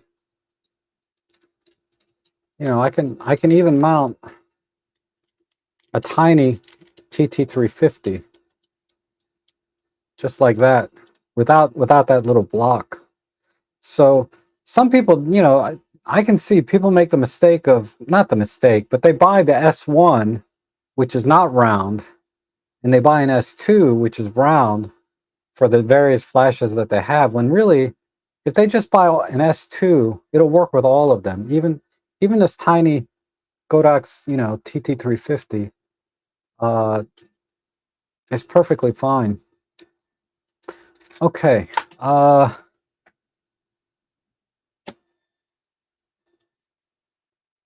Says, I hear you on that. The best way to walk away and reapproach it later. Street photography video you released was brilliant. Very well done. I didn't see that. I didn't know Andrew has a YouTube channel. If that's the case, let me know. I'll be happy to promote it. Maybe have you on a live stream as a guest. Of course, you might have 1 million subscribers, and you know, why would you waste time with me, right? Wayne says, I have a dome diffuser. Okay, good. Definitely a nice to have, a must have if you do event photography or need to spread the light. The camera bags are pretty decent from K&F. Between bags, tripods, and now filters, I'm about to spend. Okay, Kevin James over at our Brian Kevin James. That's King of Queens guy. I'm thinking of Brian James, right? The Micro Four Thirds guy. He did a review on one of their bags last week, I think, because he's also promoting the Prime Day K&F stuff, and he likes the bag that he got from them. I did not get any of their bags, but let me talk about bags for a minute.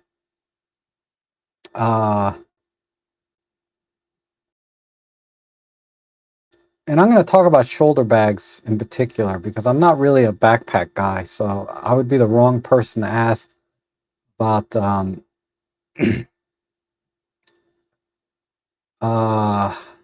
where's my screen? Oh, you do. So you have 500 in the last month. That's awesome. So yeah, I'll definitely check your channel out and maybe have you on a guest one day. Just send me an email and remind me today or tomorrow, whenever, and then we'll set something up and you can come on live if you want. If you don't want to, it's okay. Okay, so here are some bags. Let me see if I can minimize this a little bit.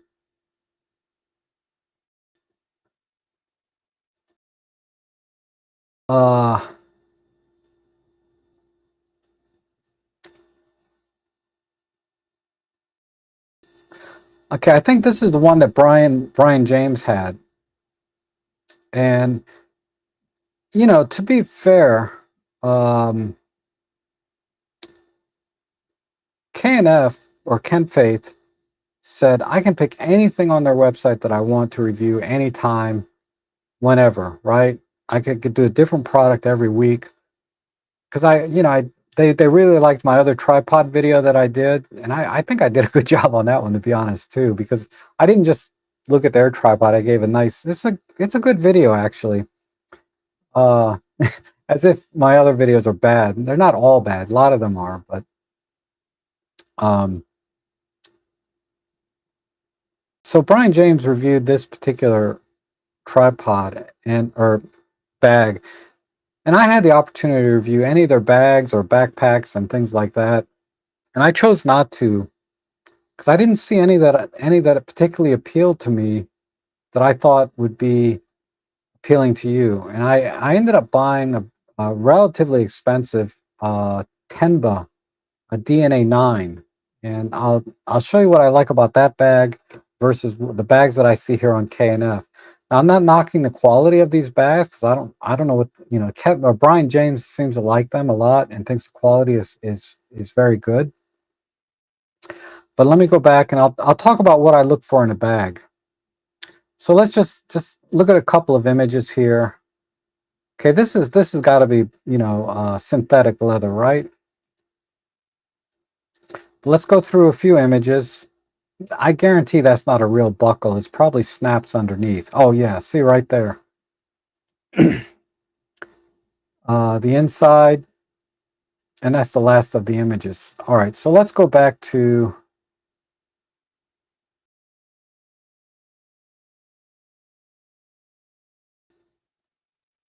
oh, they got some more images here. Here's the measurements. Measurements are very important, but let's just talk about this bag right here. This bag has a few issues for me off the bat.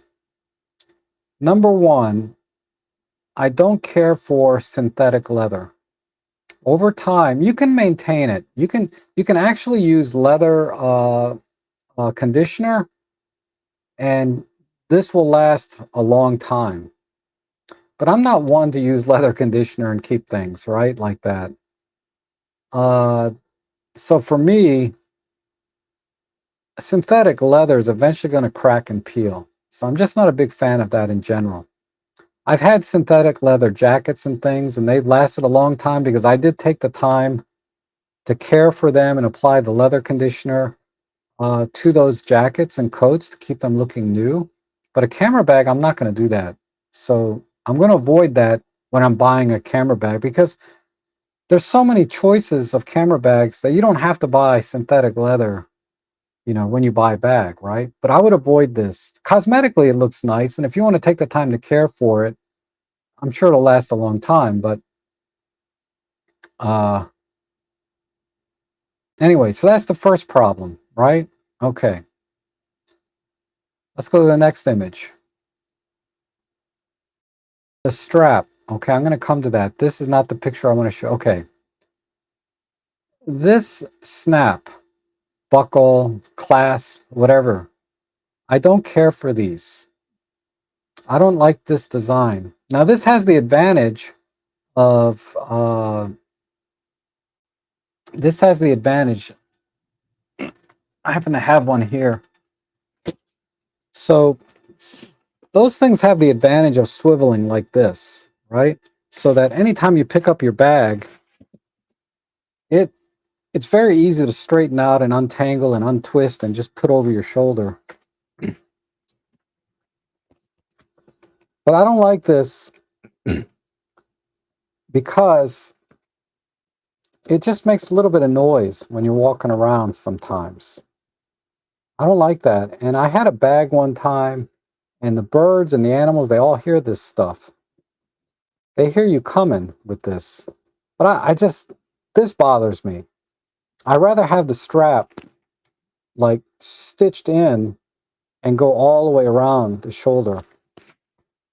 Okay. So let me grab my Temba bag.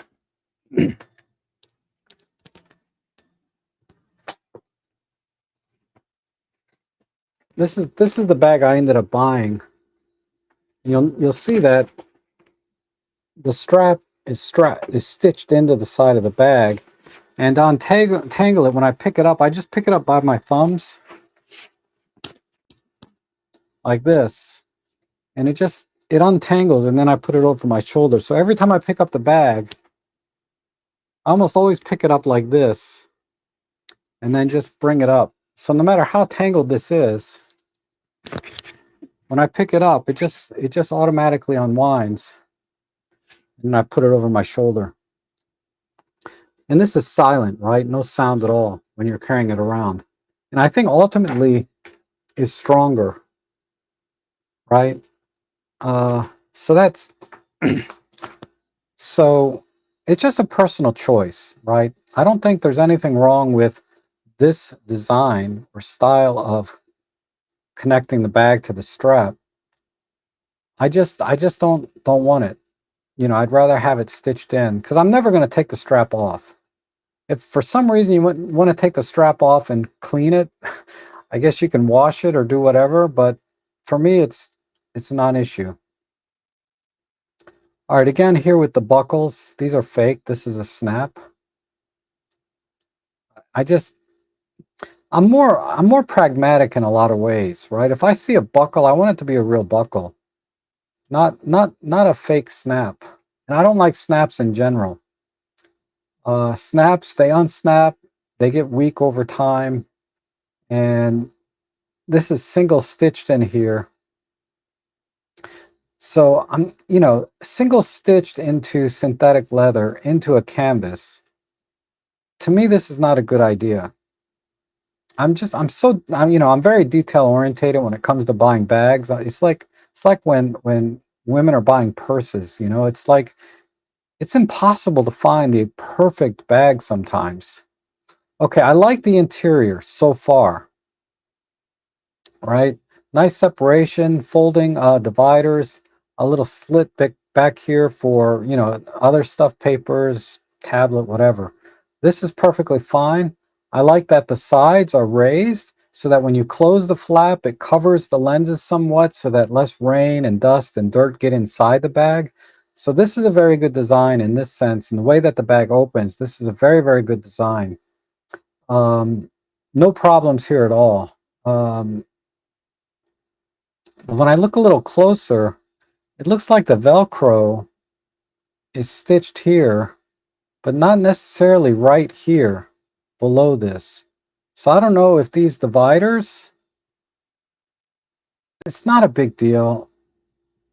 So I'm going to skip it, but I would prefer that this hook loop, or AKA Velcro, was the entire inside of the bag rather than just a little strip here, where you can attach any kind of Velcro item to anywhere in the bag.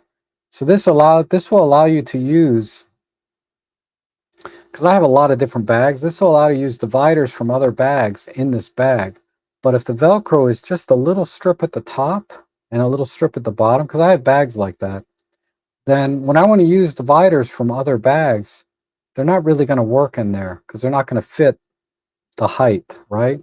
Whereas my other bags, I can use Velcro dividers from any bag into bags that have that sort of cloth Velcro-y interior overall.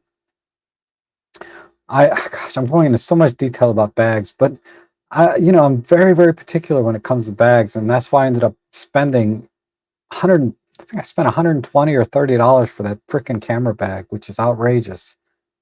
But they did everything right. They did everything to exactly the specs and things that I wanted.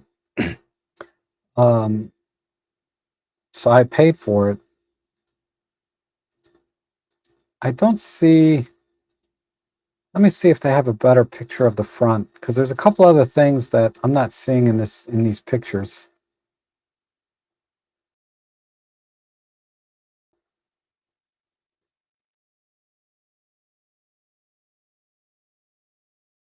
There's a divider. Hopefully they got better other pictures. Okay, I like this. They have pockets on the side, and they're not zippered or buckled or anything. I like just open pockets on the side. So I like this, and they're expandable. Waterproof, of course. And yeah, PU leather, right? Okay, the back. All right, on the back here, there's no pocket here. I like to have a pocket on the outside that's zippered so that I don't have to open the flap to get to something that I would have in the back. This is what I like to put in the back are like licenses and papers and permissions, or other types of paper items, documents, what do you call those, model release forms.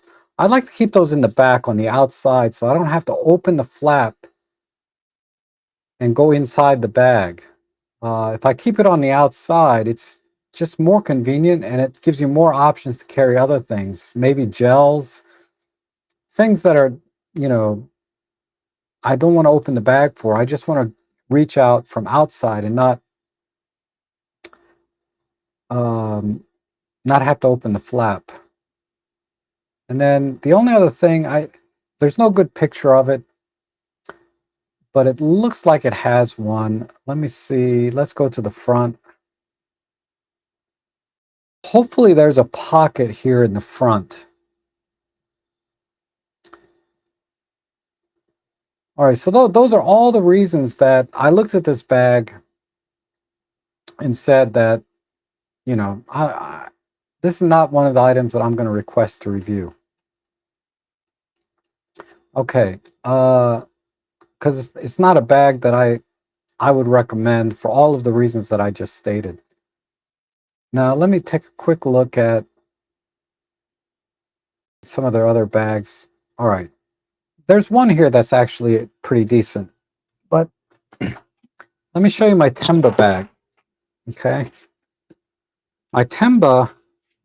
Okay, we talked about the strap being stitched in. It's silent and it's stronger, in my opinion. We have the side pockets that don't have like buttons or snaps or zippers. I like it just being open for just stuff to slide in and out. Like, what do I have in here? I have a little magnet in here for my Ghost 60 or whatever it's called. Same thing over here. And these stretch wide enough to put water bottles. I don't know if the one on the K&F is big enough to stretch a water bottle. I don't need one that big, but this one has that. This has the zippered pocket in the back. As you can see, I have my little card in here, right? This is my commercial photography permit for Fairfax County. So, oh, it expired last month. Anyway, I gotta update this. But I keep this inside. Sometimes I keep model release or annual passes, things like that. I keep right in here. I just, you know, if I'm gonna buy a bag, I want it to have a zipper on the back. Keep stuff. Sometimes I put gels in here for my flashes. I keep that separate.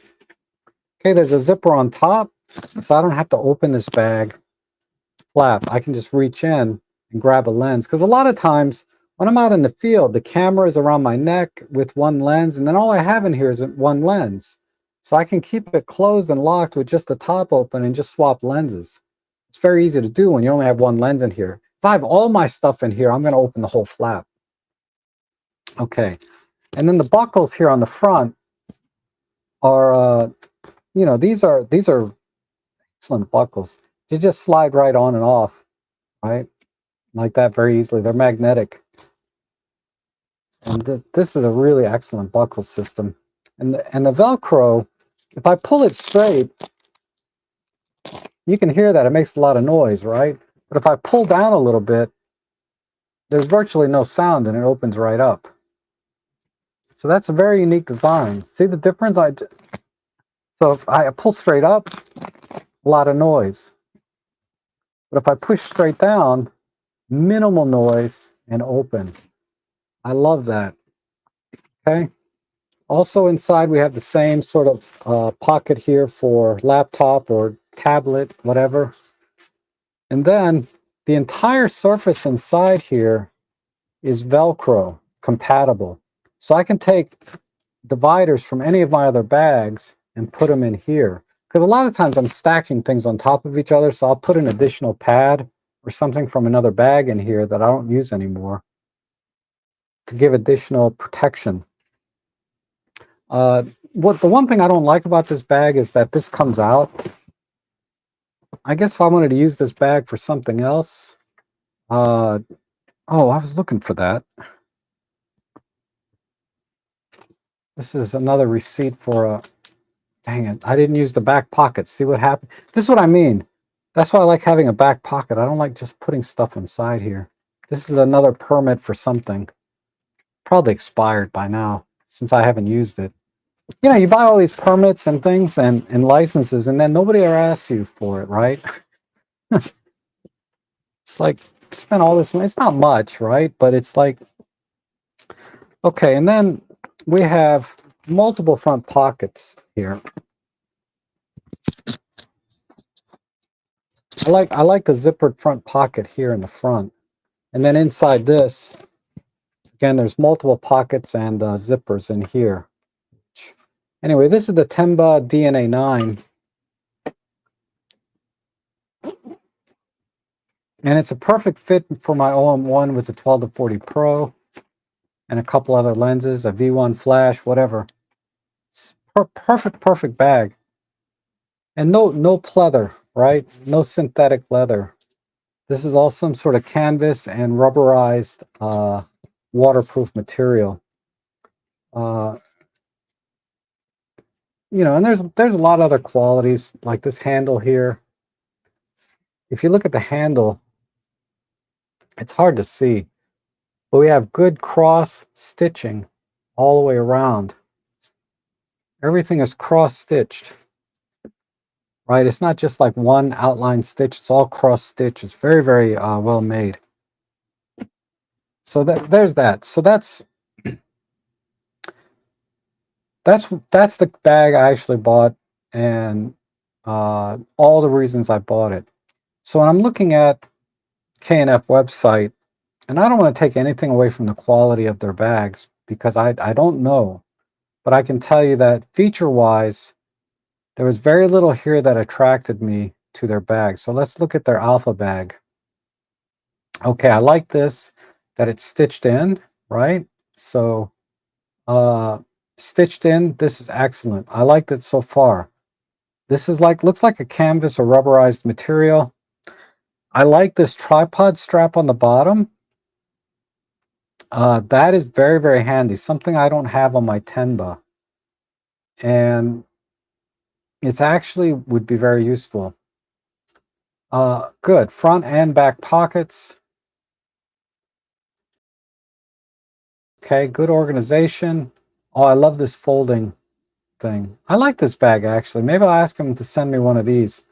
Great pockets inside for batteries. This is important. Having battery compartments, particularly with older camera batteries, the pins are exposed, right?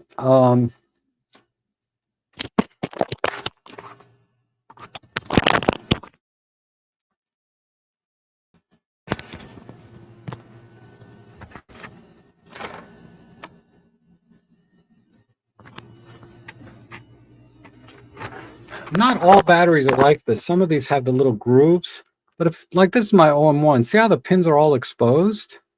If these are just kind of dangling loose in your pockets, or you know, your keys or anything touch this, you could have a problem and short this out.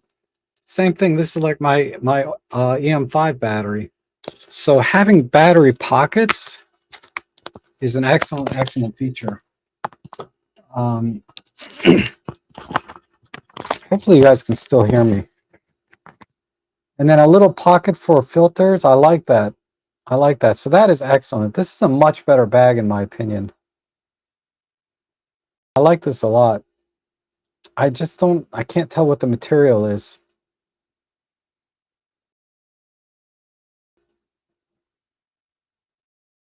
So 10-liter green color polyester nylon. So it's like a canvas material, it looks like. Good dimensions. When you look at the dimensions of a bag, you want to look at inner box size, 2.8 inches.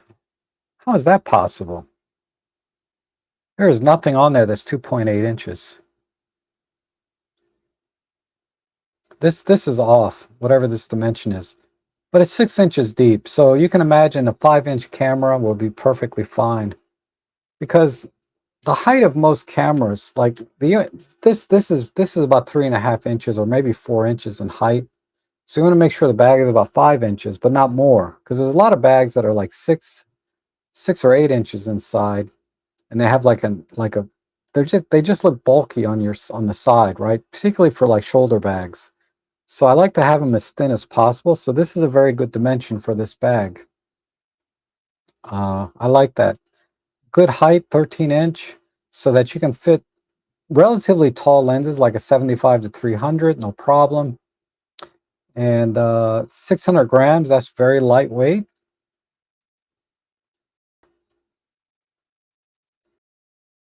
So yeah, all right. This is an excellent bag. I will give them an A+ for this bag design. Where's my mouse? Oh, here. $42. Wow, that's a good deal. All right, so if we apply the two discounts, say 43 times 0.86, if you just buy one, and then plus the 20% discount, so you can get this bag for 30 bucks.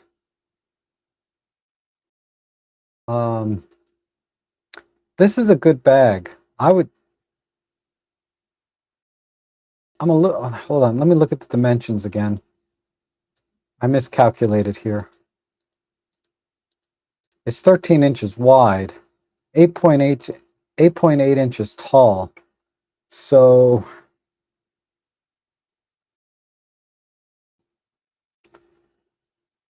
if I measure, because if I want to put my flash in there straight up, whoops.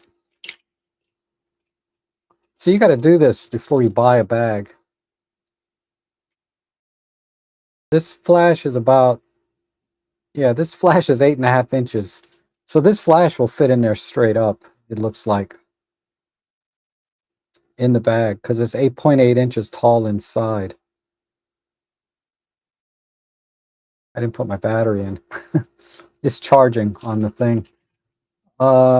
Yeah, so this looks like a really good bag. I like this bag a lot, especially at that price. But I've never had one in physically, so maybe I'll call and ask them to send me one. I would probably get it in black though. Black is nice. All right, so that's a good bag. Like I said, backpacks, I'm not the right person to ask. This to me is silly where they have the roll-up thing on top. I guess some people like this kind of thing where you can fit. Look at this. This is kind of a backpack. This is a little. Oh, you guys. This is what I'm looking at. Sorry. This bag here, with the roll-up top where you can fit extra things in.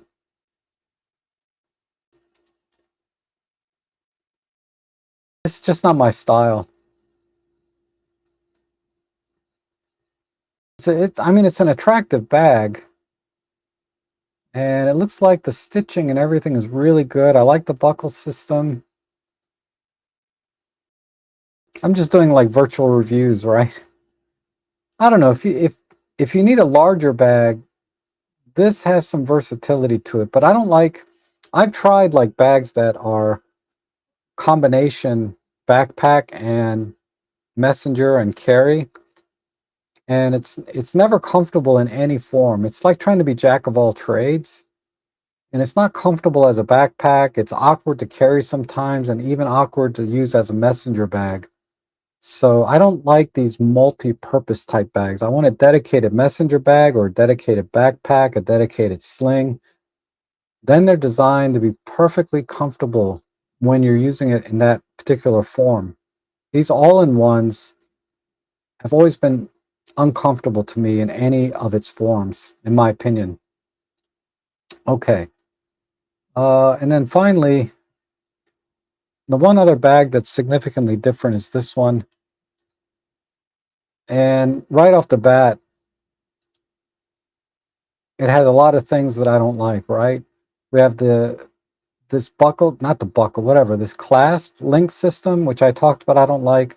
It has the synthetic leather, and I doubt these are rear buckles. These are probably snaps, right? So I don't care for, yeah, you can see the snap here. It's got a front pocket, which is good. I like the canvas material. Yeah, this looks like, and it's a good size. Looks like you can fit some good size lenses and flashes and cameras. So the size is perfect. But I don't see, okay, there's a front pocket. I don't see a rear pocket.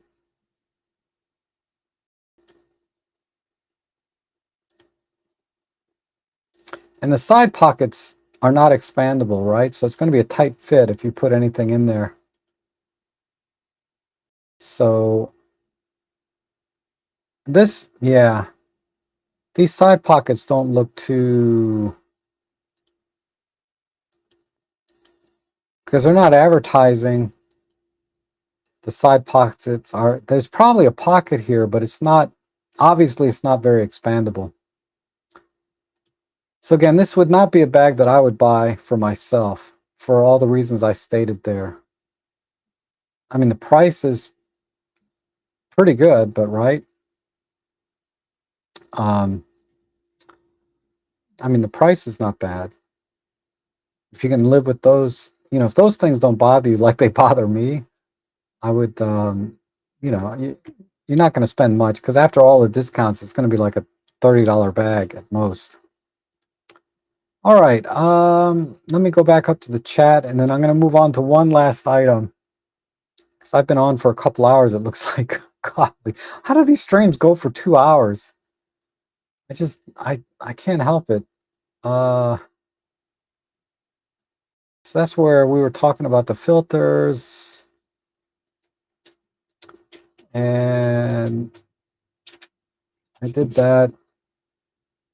And again, if you guys have been to the K&F or Kent Faith website and see any products you want me to look at and give you my opinion, just let me know in the chat section.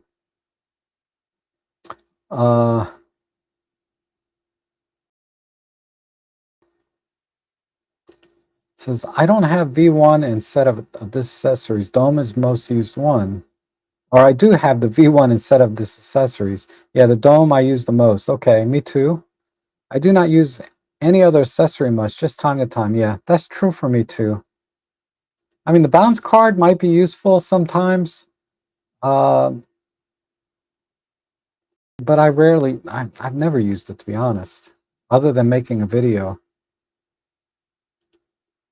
And surely it's always discounted from 300. In UK, it's rarely much above 215 compared to, say, Case System or Lee. A Lee 105 millimeter CPL itself is 150 pounds. Okay, so we're talking about the square filter system. I don't know what UK prices are. And Marco's here. Hey, Marco. How's it going? Yeah, I just kind of short noticed it because I was looking at my email today. I was like, oh, crap. Today's like the last day for this 20% off. So, but let me reiterate. I think on the 19th or 20th, I'm going to be able to give you that 20% again. But today might be the last day. No lens covers on those lenses in that bag makes me cringe. I use lens hoods, so I don't worry about the lens caps themselves. And Rudolph agrees 100% with the bag strap discussion. Yes, thank you. So I'm not the only one, right? I'm sure it's controversial, like this using a tripod for God knows why. Men in bags, love hate. Yep. Not bad. That Temba is about 100. Yeah, 100. About 100. I forget what I paid. It was a lot, man. 130 probably. I guess I think I got 10% off though, because I went to the local camera center. I was like, give me 10% off, and they said okay. But I have a good relationship with them. Yeah, shop with Rob Saturday. Absolutely.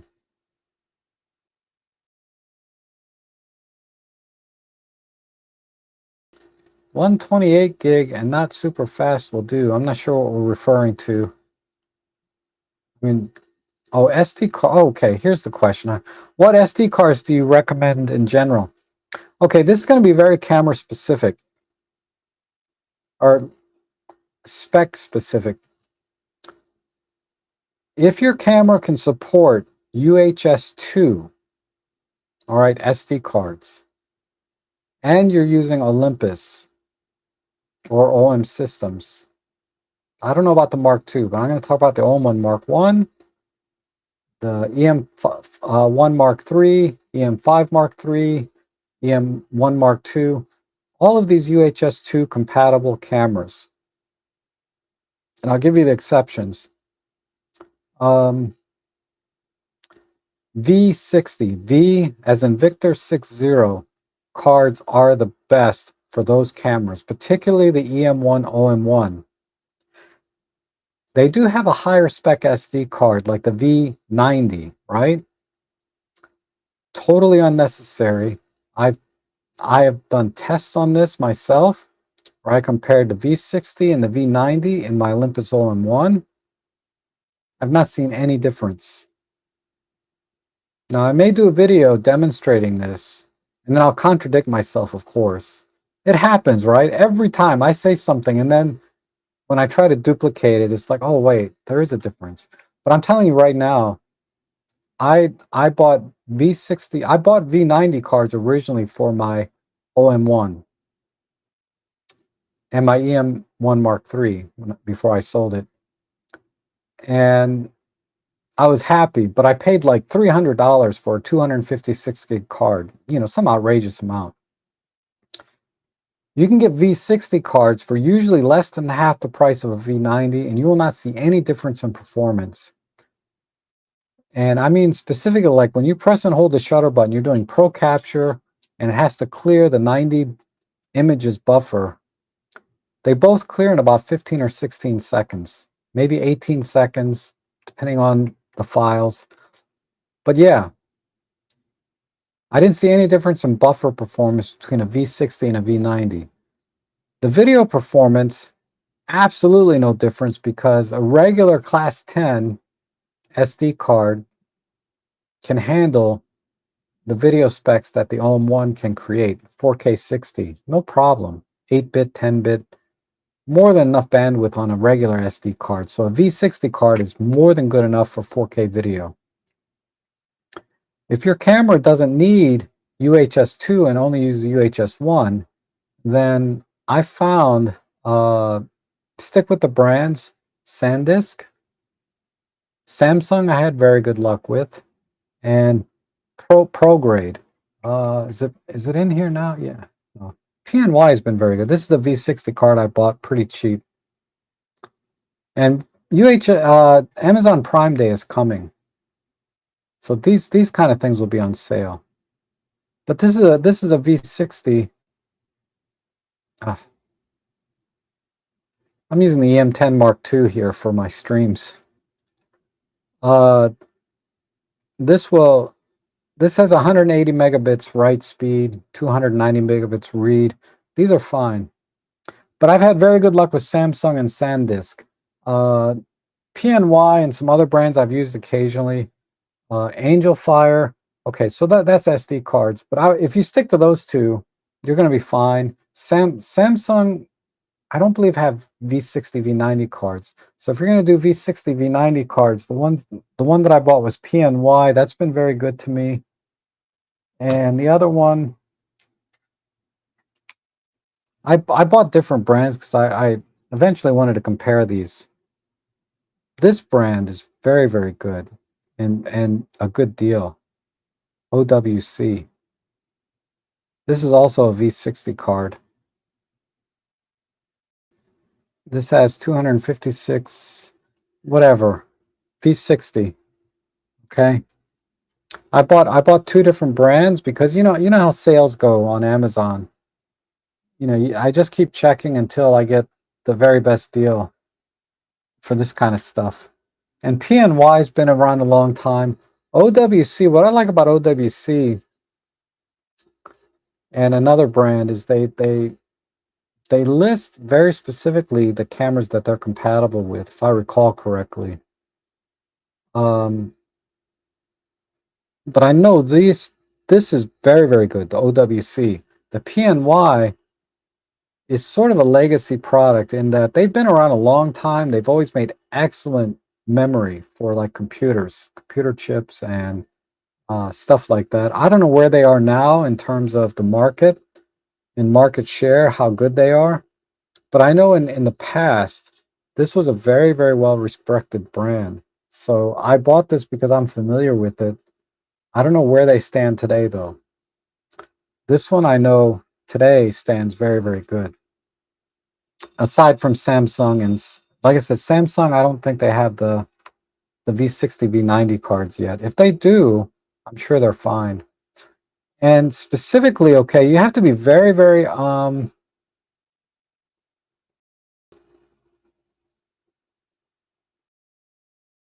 what's the word I'm looking for? When you're buying Samsung on Amazon, because there's so many fakes, right? There's so many fakes. Let me give you a little bit of a, let me pull it up real quick.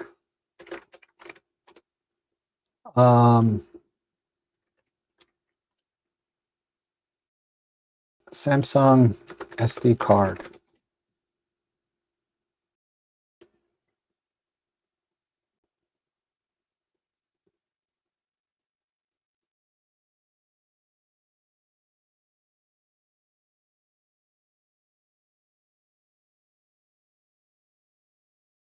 Okay.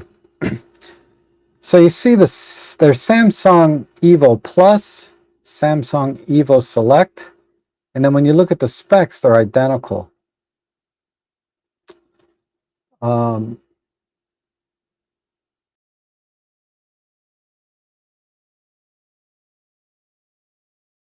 That's Evo Plus, Evo Plus. I'm trying to find it where they show the specs.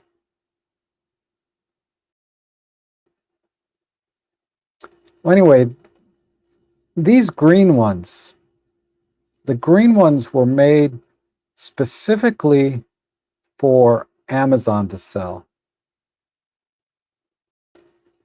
And I'm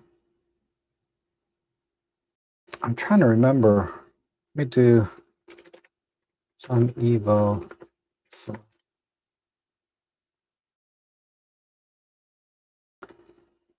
if you buy Evo Select, right, you're less likely to get a fake card. See, ships from Amazon, sold by Amazon. These Samsung cards were made by Samsung for Amazon, so only buy it when you see these two things: ships from and sold by Amazon.com. These are the same ones as the Evo Plus. You are guaranteed not to get a fake, and as you can see, it's a very good price, 25 bucks right now on sale. So definitely this is the way to go. And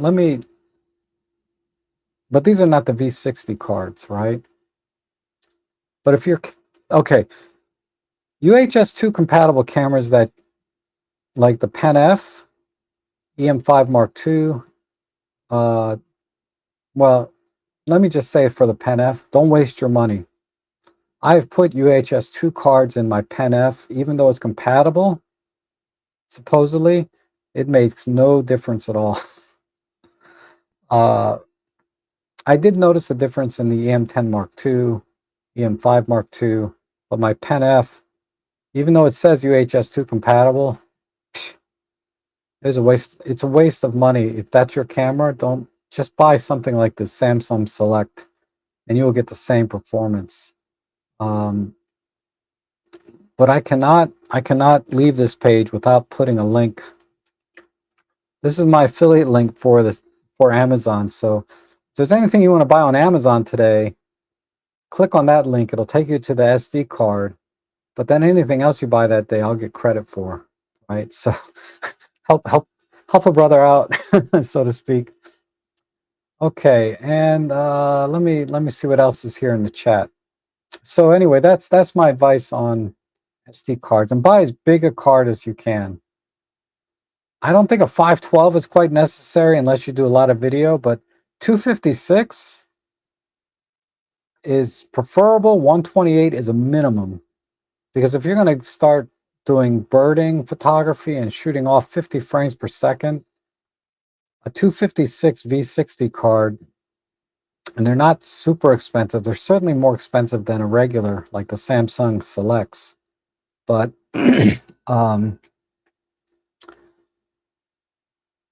it's well worth the money to get the V60 cards and to get 256 gig.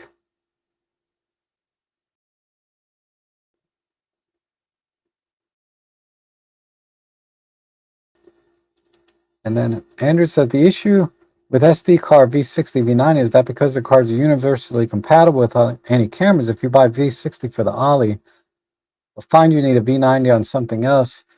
you'll need another SD. Okay, that's a very good point, but what I ended up doing is just buying, because when I got my Sony camera, you know, it does 8K video, my Fuji camera does 8K video. What I did is I took the V90 cards that I bought for my Olympus and put them into my Sony, and then I bought V60 cards and put those into my Olympus camera. So if you're going to buy a new camera, and it's probably best to buy new memory cards specifically for that camera. But I get what you're saying. To optimize your cash flow and ultimately, you know, how many things do you really need to buy, right? If you want to minimize your purchases, you can do what Andrew's suggesting here. Buy the very best one so you have future-proof. You future-proof purchases in the future. That said, my Fujifilm only takes one SD card, but it takes a CF Express B card. So I had to buy a separate CF Express card anyway, new, etc. But yeah, that's a valid point. That certainly maximizes your dollar without losing any functionality, and future-proofs your purchases to a certain extent. But my workflow is, if I get a new camera, I get new memory cards for it, just for that camera. Because the way I operate is,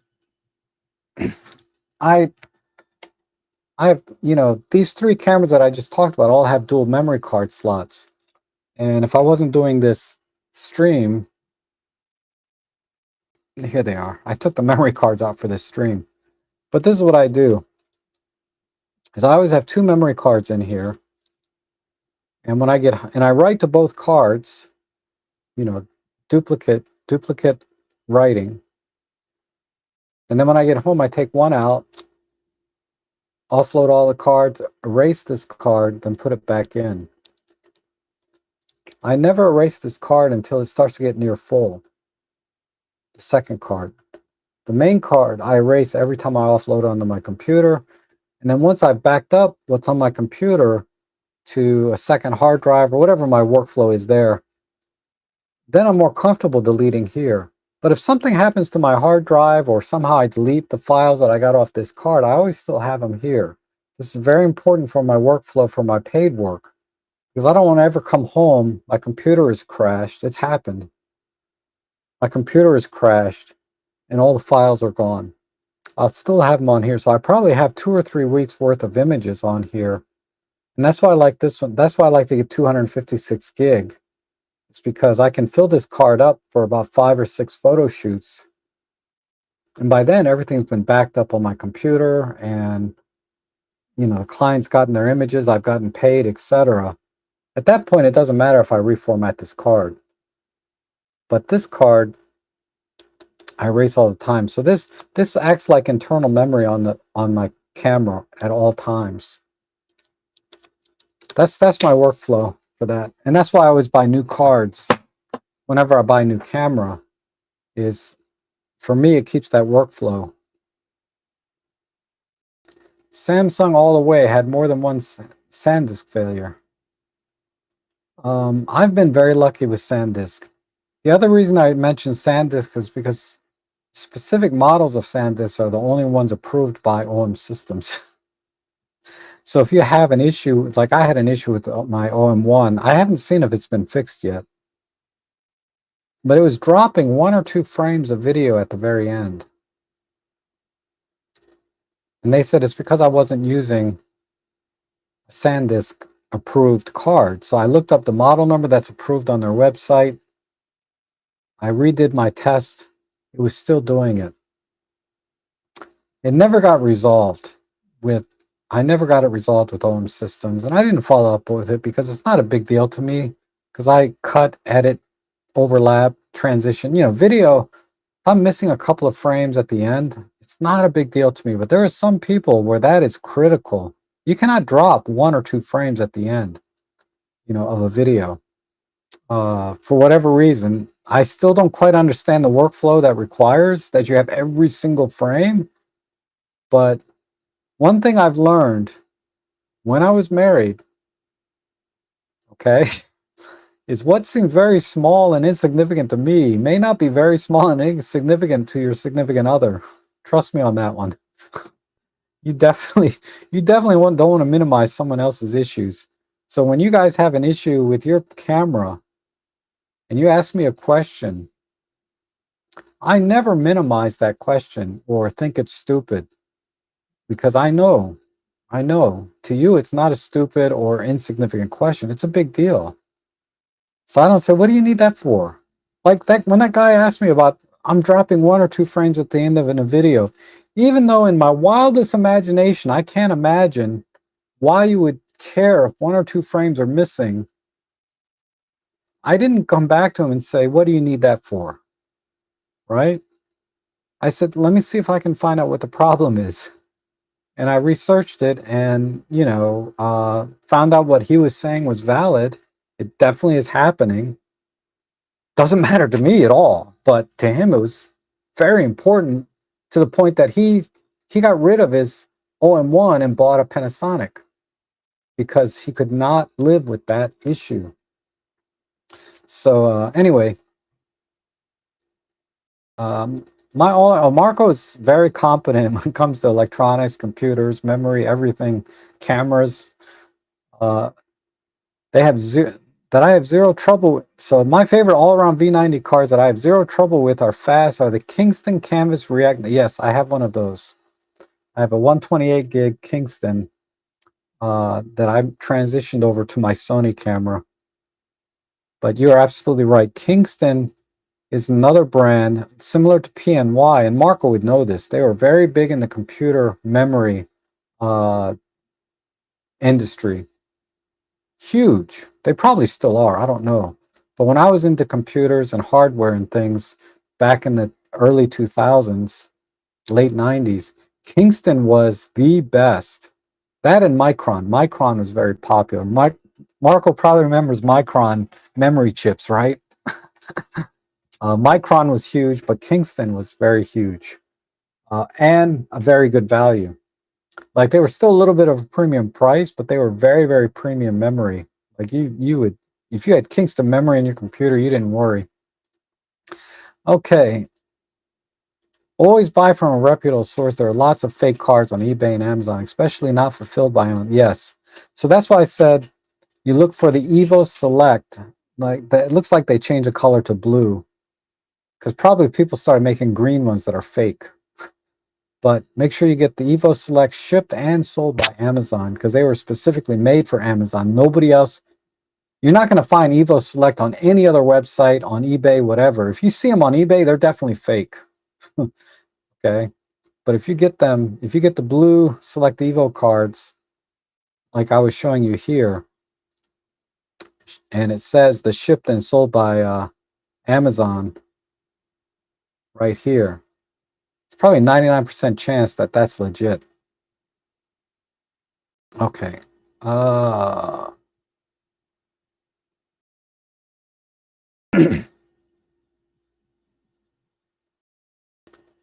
And 64 gig and 128. I never run out of space, always carry. Also, 256 goes bad. That's potentially a lot of clips and stills to lose. Yes, it's about not having to worry about. So yeah, again, it goes back to my original workflows where I keep everything on the 256 card. I can get 5 or 6 shoots on one card. So that's why I do it. And I have 2. So I have a backup, right? So if one goes bad, I'm okay. So this is not quite of an issue, but you always run the risk of cards going bad. I don't know if 256s go bad more often than, say, a 128. But what Andrew is saying is fundamentally is correct in that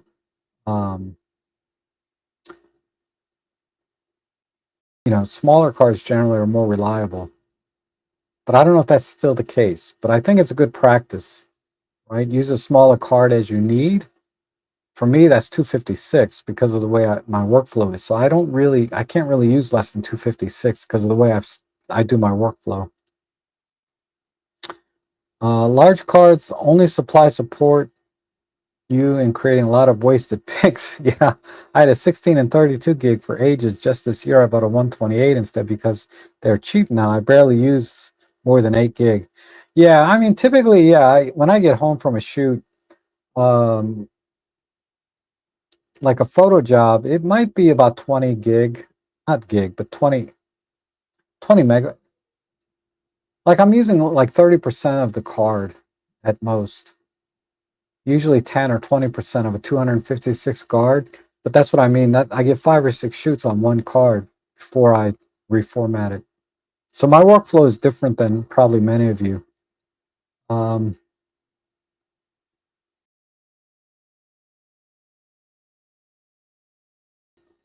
Two card slots are good. Unfortunately, M5.3 only has one. At least my Pentax K3 has two. Yep. All right. So your workflow on dual card makes a lot of sense. Oh, thanks. Okay. I think so. I think it works. It's just it only in the past year, I can't remember further than that when it comes to this. But one time I did delete the files on my hard drive, and of course my card slot number 1 has already been erased, but I had the picture still on card slot number 2. So I was able to recover. That happened once. So it did save me one time, and I was a little bit loosey goosey with what I was doing that day, because I knew I had a backup on my camera. So when I deleted them, I wasn't too worried, and I wasn't being extra careful because I knew I had the backup. But yeah, generally speaking, if it ever happened for real, in the sense that I didn't realize I didn't realize I deleted the images and I needed them, that's going to save me. The one time it's happened, it was really, I was not being careful on purpose, right? Because I knew I had the backup. But generally speaking, I don't want it to ever happen for real where, I actually have to use the backup. But thank God I have it. By the way, what Olympus lens do you think is the toughest, most durable sealed zoom and prime? I would say the 12 to 40 Pro, no question, very durable. I got, if you've been on my channel more than a few years, my 12 to 40 Pro has been through hell, and it still works like a champ. Um, you know, I don't want to get into the story about the ice storm and how the lens got literally filled up with water, then froze overnight. I had to thaw it for a month, and but I still use it to this day, and it's perfectly fine. Still tack sharp. Probably not as sharp as it was before because there's water spots and everything inside now, but I still use it for paid work even. Okay, so let me, going on 3 hours for shopping. I like that, what someone said earlier, shopping with Rob. I haven't talked about K&F in almost an hour. The last thing I wanted to show you from K&F is this thing.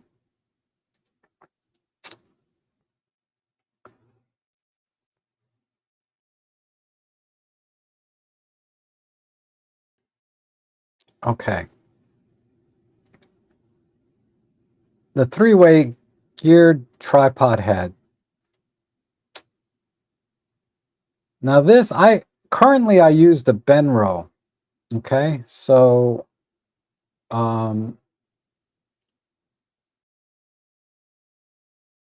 where's my calculator? Let me just show you the price real quick.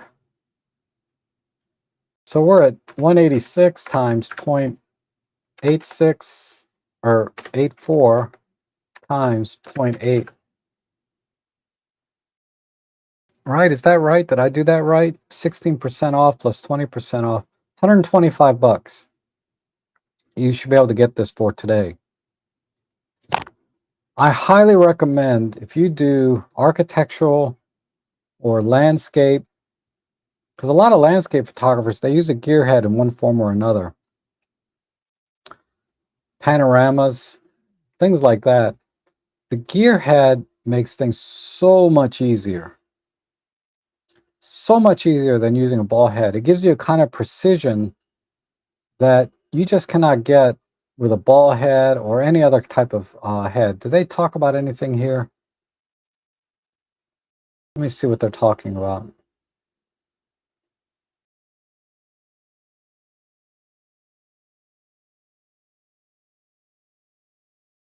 Okay, they don't really talk. There's not much really here.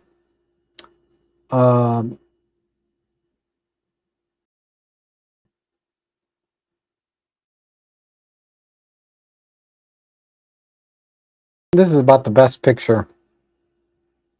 But you can rotate the X and Y axis, X, Y, and Z axis independently of each other with very, very high precision.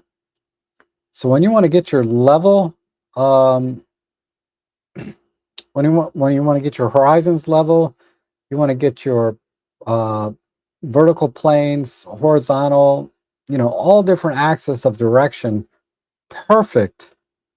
This is the easiest way to do it, because I wish I could demo it to you live. I know I'm live right now, but what I mean is,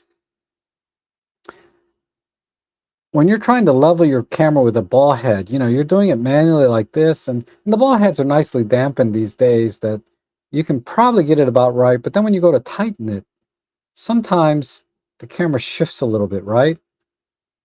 Because you could get your camera perfectly the composition that you want. Then when you go to tighten the damn tripod, the camera moves like 1 degree. Not a big deal, right? To 99.9% of the people out there. But this is where I get back to where don't minimize my issues. Don't minimize my feelings or my my feelings basically about this particular topic. I don't like that. It drives me nuts when I tighten a tripod down and and, and it's off 1 degree when I tighten it. Gearheads eliminate that completely, and it allows me, again, x-axis and y-axis, pivot, tilt, rotate, all of these things with very, very high precision, and so it makes it very easy to do architectural work, landscape work, panoramas. Just off the top of my head, these 3 things the gearhead is perfect for, because you can dial in everything perfectly and not have to retighten everything. It's also an Arca Swiss plate head, which I really like. And the quality, I don't have one. I use a Benro version that costs about $100 more than this one. But another person, Nathan Cool, who is a very prominent real estate photographer on YouTube, you can look him up, has looked at this and reviewed this gearhead, and he found it to be equally as good as the Benro, which costs significantly more at this point because of the discounts and everything. The Benro, no matter when the discounts and sales are happening, is always going to be more expensive than this. So you can save between, let's say you're going to save an average of $30 to $50 buying this one, getting the same quality as the Benro gearhead. In addition to that, this one, I like the rubberized knobs better, and I also like the fact that it's a little bit smaller in size than the Benro. The Benro is quite large. It's not a big deal, okay? But the Benro is quite large. This one is large too, but it's a little smaller, a little more compact, maybe ½ an inch in any direction. So it's a more compact, but it has this, it's going to support a camera and a wide angle lens. You're not going to use this with a big heavy telephoto lens. Okay, this is something you use your typical standard focal lengths with, or ultra wides. But generally speaking, gearheads, I think, I wouldn't call it a must have, item. And I know that's the spirit of this live stream, is must-have items. For me, as an architectural landscape type photographer, this is a must-have item. And if you can get it for like 125 bucks today, and you have a good sturdy tripod, that gear head with this tripod, because you can take the tripod head off here, is like, again, bread and butter. Very, very good combination. So I would highly recommend this for people like me that are very sensitive to the frickin' tripod moving a little when you tighten it down. And it's great for panos and all the other stuff. But once you use a gear head, you really don't like using anything else. I use the ball heads most of the time for my everyday photography because it's compact, easy to carry, because gear heads are not compact, easy to carry type items. But if I'm going to go out and do anything serious, certainly for all of my paid jobs, I use the gear head. But if I want to do anything serious, I got really serious about my landscape architectural photography on my personal side, I would buy this gear head. I will use a gear head. For everything else, everyday stuff, ball head is perfectly fine. The ball head on this is great. Very sturdy. So this tripod, that gear head, those filters I recommended, those are the things. Hey, the great Vanzini here. No, today's Saturday. I had to do a spur of the moment thing because of this deal is ending today, maybe tomorrow. I don't have clarity on that personally, but anyway, so let me check in the chat section. So that's the end of my K&F shilling, okay? I love K&F brand. I love the specific products we talked about today. There's other products I don't care for, particularly the ones that are not K&F brand, particularly the ones that are very cheap, like the very low-end filters, the very low-end adapters, because they have lens mount adapters like Micro Four Thirds to say OM systems. I'm sure they're perfectly fine. Even with discounts, they're a little bit pricey. I have one from them, and it's excellent, but it's their Pro version. The Pro version lens adapters are worth every penny. But all the ones that I saw for Micro Four Thirds were not Pro. They were sort of the regular ones. So I can't speak to the quality of those. All I know is they're asking like $30, and with discounts, it might go down to 20, whatever the math is. I think at those around $20 to $25, and because I haven't bought lens adapters in a while, but I remember I used to pay like $10 or $15 for those. And the very cheapest ones have been perfectly fine for me for the things I'm using it for. Now, the K&F ones might have more precision, better build quality, etc., and there's a reason that they cost more. But I don't think you need, it's not a must-have item. So that's why I didn't really want to talk about those today. But if you're going to buy one, try to get the Pro version. Excuse me. They cost more, but they're worth it.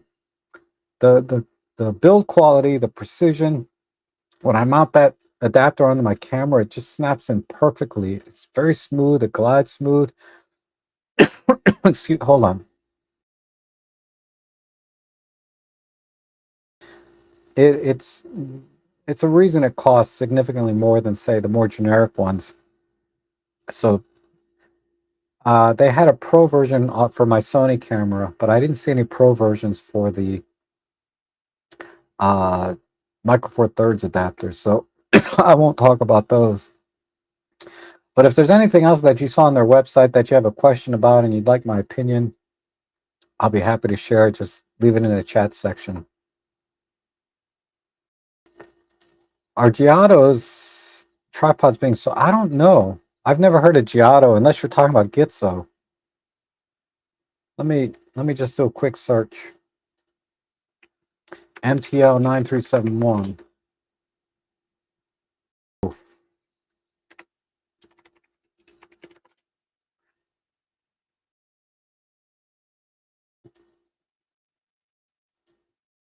Yeah, B&H has them. Are these the ones with the funny heads? No.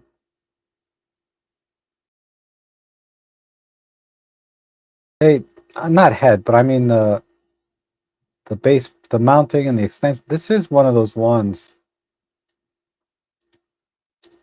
Yeah, that looks excellent. No longer available, but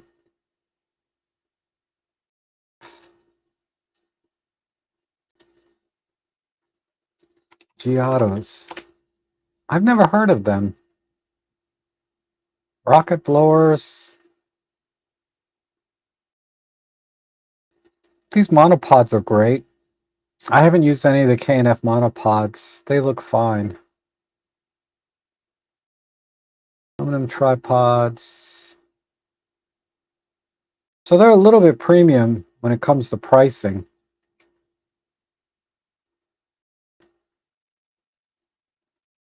So that's good to know. I've never heard of them, but I appreciate that. So if you guys want to look at a little more premium brand, I've never heard of them, but seems X-Meta seems to like them.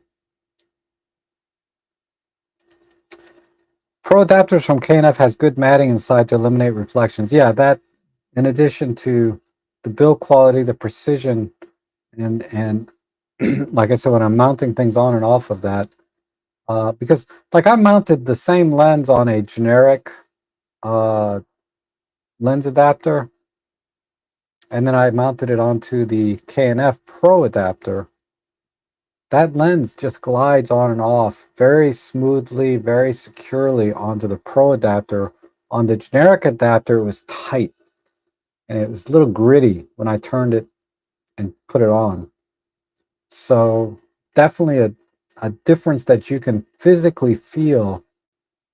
Not just look, if you look at them, you look at the two adapters, one is definitely better made, but you can actually feel it, right, when you attach things. And then you can see it in your images because you're going to get better contrast because of the less reflective surface inside.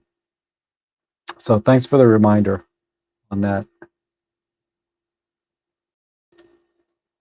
Ball head and gear head, it's like loop and microscope. Quick check loop, but for serious work, microscope. Good analogy. I would agree with that. And must-have items are spare batteries. Yes. Always have spares. What I recommend, what I've been doing for years, I don't know if I should recommend it, but I would buy generic battery chargers, and for like $1 more, you can get two generic batteries with it, right? It's like there's not that much difference in price to get just a charger alone, because I like to have USB chargers, and a lot of times, if it comes with a charger at all, the chargers you get with your camera plug into the wall. So if you only have one camera, big deal, right? But I have like so many cameras and so many batteries for each camera. I have a whole charging rack with all different adapters, and I use a USB hub, powering hub, to power all these different chargers, you know, on it. But that's what I do. But always have at least a spare OEM battery, like an original factory battery. Because generic batteries, other than Watson, I don't have any Watsons. I have one Watson battery, but it's not for my camera. It's for a light. People have said that the Watson batteries are pretty close to the originals, but I don't have experience with that. But with every other brand, Wasabi, whatever, all the generic batteries, none of them last anywhere near as long as the factory original batteries. So always have two factory original batteries. So I have two factory original batteries for, if not more, for all of my Olympus and OM system cameras. My Fujis and my Sonys and other cameras, I just have one factory original because I don't use those cameras very often. So I don't really need a, so I have generic spares, but because I don't care about those cameras too much. Or I don't, let me rephrase, I don't use them that much that I need to be absolutely sure I have a spare OEM battery. I absolutely have to have one. The good thing about, at least on the OM1, is that I rarely have to use the second battery because it lasts me pretty much all day for a normal photo shoot, or for even for 2 paid jobs in one day. I've done that many times. And I've never had to swap the battery, but it's peace of mind, right? Just in case. Because sometimes you leave the house and there's no battery in the camera. So have a spare in your bag, right? But don't do that to begin with. Get in the habit of double checking everything before you leave the frickin' house. That's the other thing with having the dual card slot that I talked about earlier. If for some reason I happen to leave this card in the computer and I go out the door like this, I have the one card in here. So it's not like I'm leaving the house without a memory card, which used to happen all the time until I got dual card slots and developed this workflow. So the other part of my workflow is this never comes out. So I'm never out of the house. It's only happened once or twice where I left the house and I forgot to put the card back in, but it didn't matter because I had this. But if I don't put the battery in, that's a whole different story.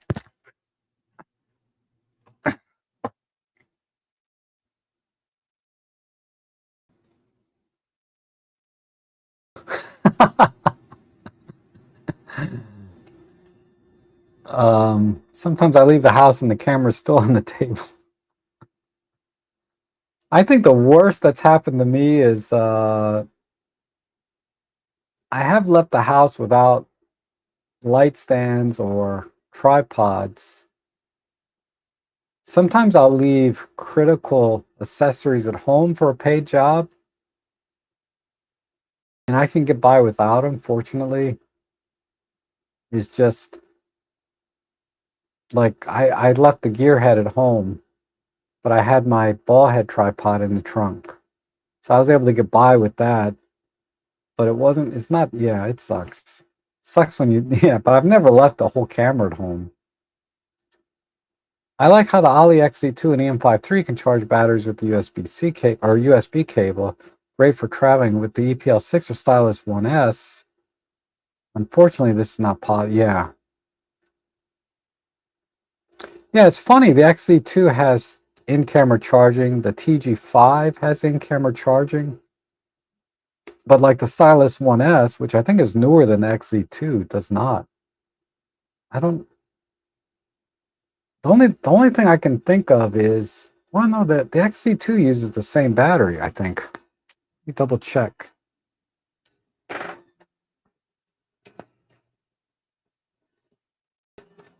Oh, yeah.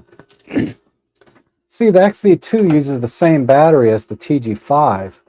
So it kind of makes sense that those two are able to charge via USB. But the EM5 Mark III uses the larger battery. I'm sorry, the Stylus 1S and the EPL6 use the larger battery. And those are older than the EM5 Mark III. So maybe they didn't have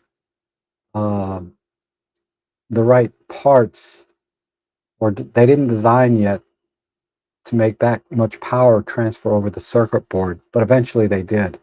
They should have done it from the start, right? Like they did with these other cameras. But that's a much smaller battery, so it probably doesn't need quite as much current to charge via USB. And maybe Olympus felt like it would take too long to charge the battery and camera anyway, so why do it? Whereas that tiny little battery charges pretty quickly, right? Versus, say, the battery that we use in our EM5 Mark III and Stylus 1S, which is the same battery. K&F sales ends. Yeah, I don't get that. But I hope you guys got some deals today. Again, if you have any questions about anything on their website and would like my opinion on that, I'm happy to do it. Like we talked about camera bags. I went into great length about that. That's something I'm passionate about. And they did have that one bag that I really liked. I thought was a really nice bag. I'm not crazy about the styling. It's just a square or rectangle in black. I guess it looks, I mean, how fancy does a bag need to be? But I thought my Temba bag was quite handsome. I like that bag. It looks good. But if you just want a plain Jane bag, they have a great plain Jane bag with all of the features that I saw in my Temba, save for the zipper on the top. But it was zipper top. It just didn't have a flap. I like the flap and the Velcro, and I just love that Temba bag. But it's no joke, man. You're gonna pay for it. And hello, Puko Web Solutions. Good to see you. And then, do you have JPEG straight out of camera photography? Do you have test image to clearly see photo style changes such as contrast, sharpness, noise reduction, and picture profiles? The closest thing that I have, let me find it.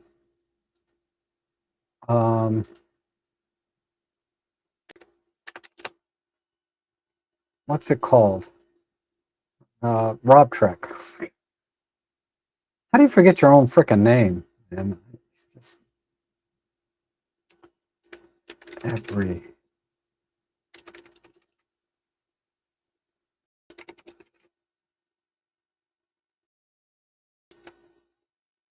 I do have something that may. Yeah.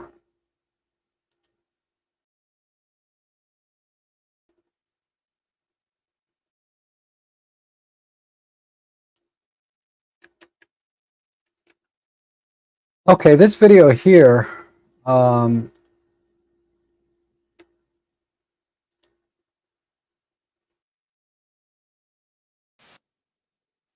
let's see if I can get through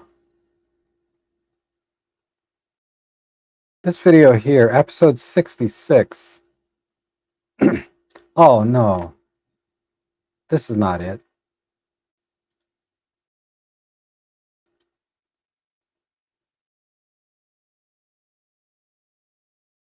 That's a vlog I did. Sorry, that's not the right one. My bad. Hold on. I clicked the wrong one.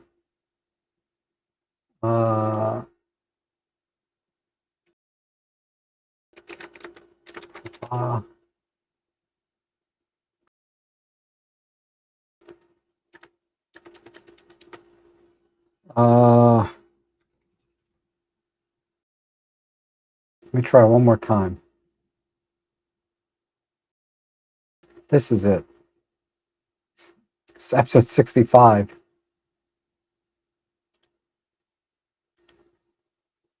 All right, ignore that. Ignore that link. I mean, watch it. It was kind of a fun video from years ago. This video here.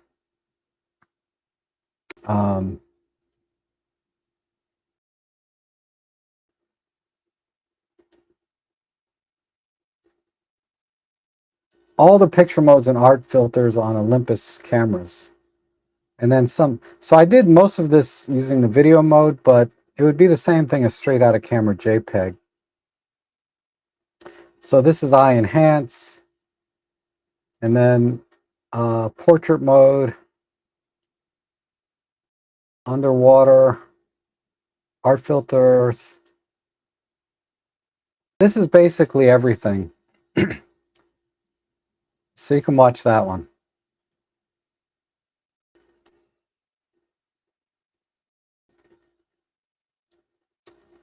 And I think that's it. So any other questions? Oops.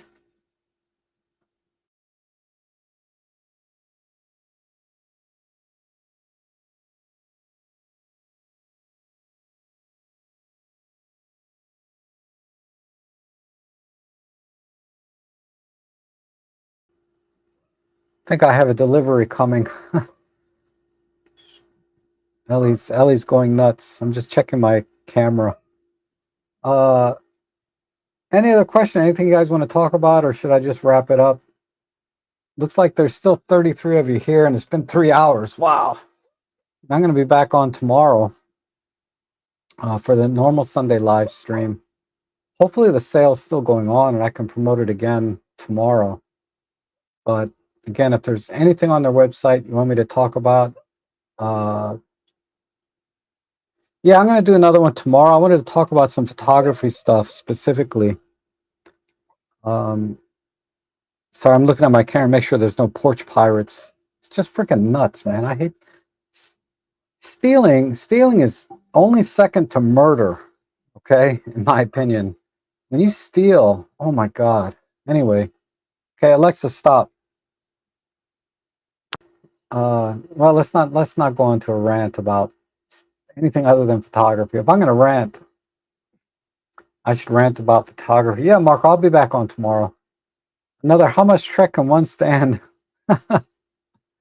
Not much. We'll see if I have the energy. I have a Alexa, stop. I have a photo walk tomorrow morning. I have to get up. I have to leave my house by 5 a.m. So I have to get up around 4:30 so I can make it there. I'm hosting another photo walk, and that's something that I'm going to set up on Facebook a photography group that I'm going to set meetups and stuff so that you guys can join me on photo walks if you're in the area. And I also organize the one that David Crooks's photo club. I set up sometimes, not often, but sometimes I set up photo walks on that meetup group as well, the Virginia Beltway Photography Club. I used to have my own club on Meetup, but they want like $300 a year to host things, and I'm like, I ain't spending $300 a year for a free photo walk because I don't charge anything for any of my classes or going on photo walks. You know, I just do it because I love photography and helping people as much as I can. And I ain't, you know, I mean, Meetup.com deserves every penny for what they're doing, but it's not worth it to me unless I'm going to actually treat this photography as a business, right? Today I am a little bit, you know, I'm shilling for K&F, but and next week I'll be shilling for Amazon, right, for Prime Day. But I'm only going to recommend things. You guys are going to spend your money. You might as well get, you know, if you care, you know, I'm happy to give you my opinion and I can make a couple bucks, right, at the same time. So, Marcus says, I set up a Facebook photo club group in my town in November, up to 250 members now, and we're scheduling our third meetup for the end of the month. Oh, that's awesome, Marco. That's good to know. I didn't know how well it would do, and it overlaps a lot of what I would do on David Crooks's site. So I got mixed feelings about getting it started. And Gert's from the real capital of Netherlands. Okay, it's insider joke. I don't get the reference, but I appreciate it. Okay, you guys, thanks so much for joining me today. Definitely, you know, I will be back tomorrow. And then again, I think I'm going to change my Tuesday editing stream to maybe Monday. So it might be a Sunday, Monday. I'm going to do Saturday, Sunday, Monday live streams. Oh my God. But thanks for everyone indulging me. Hopefully I was able to answer some of your questions. Shop K&F brands in the context that I gave today. You know, buyer beware as always, but I think anything I shared with you today, you can feel pretty confident that it's going to be a good product. You're going to be very happy with it. And of course, try to use my affiliate link so I get a few bucks on that. Otherwise, if you enjoy my streams, you know, you can always make a donation, buy me a coffee, etc. So thanks again for watching. And I will see you guys again with any luck, God willing, tomorrow.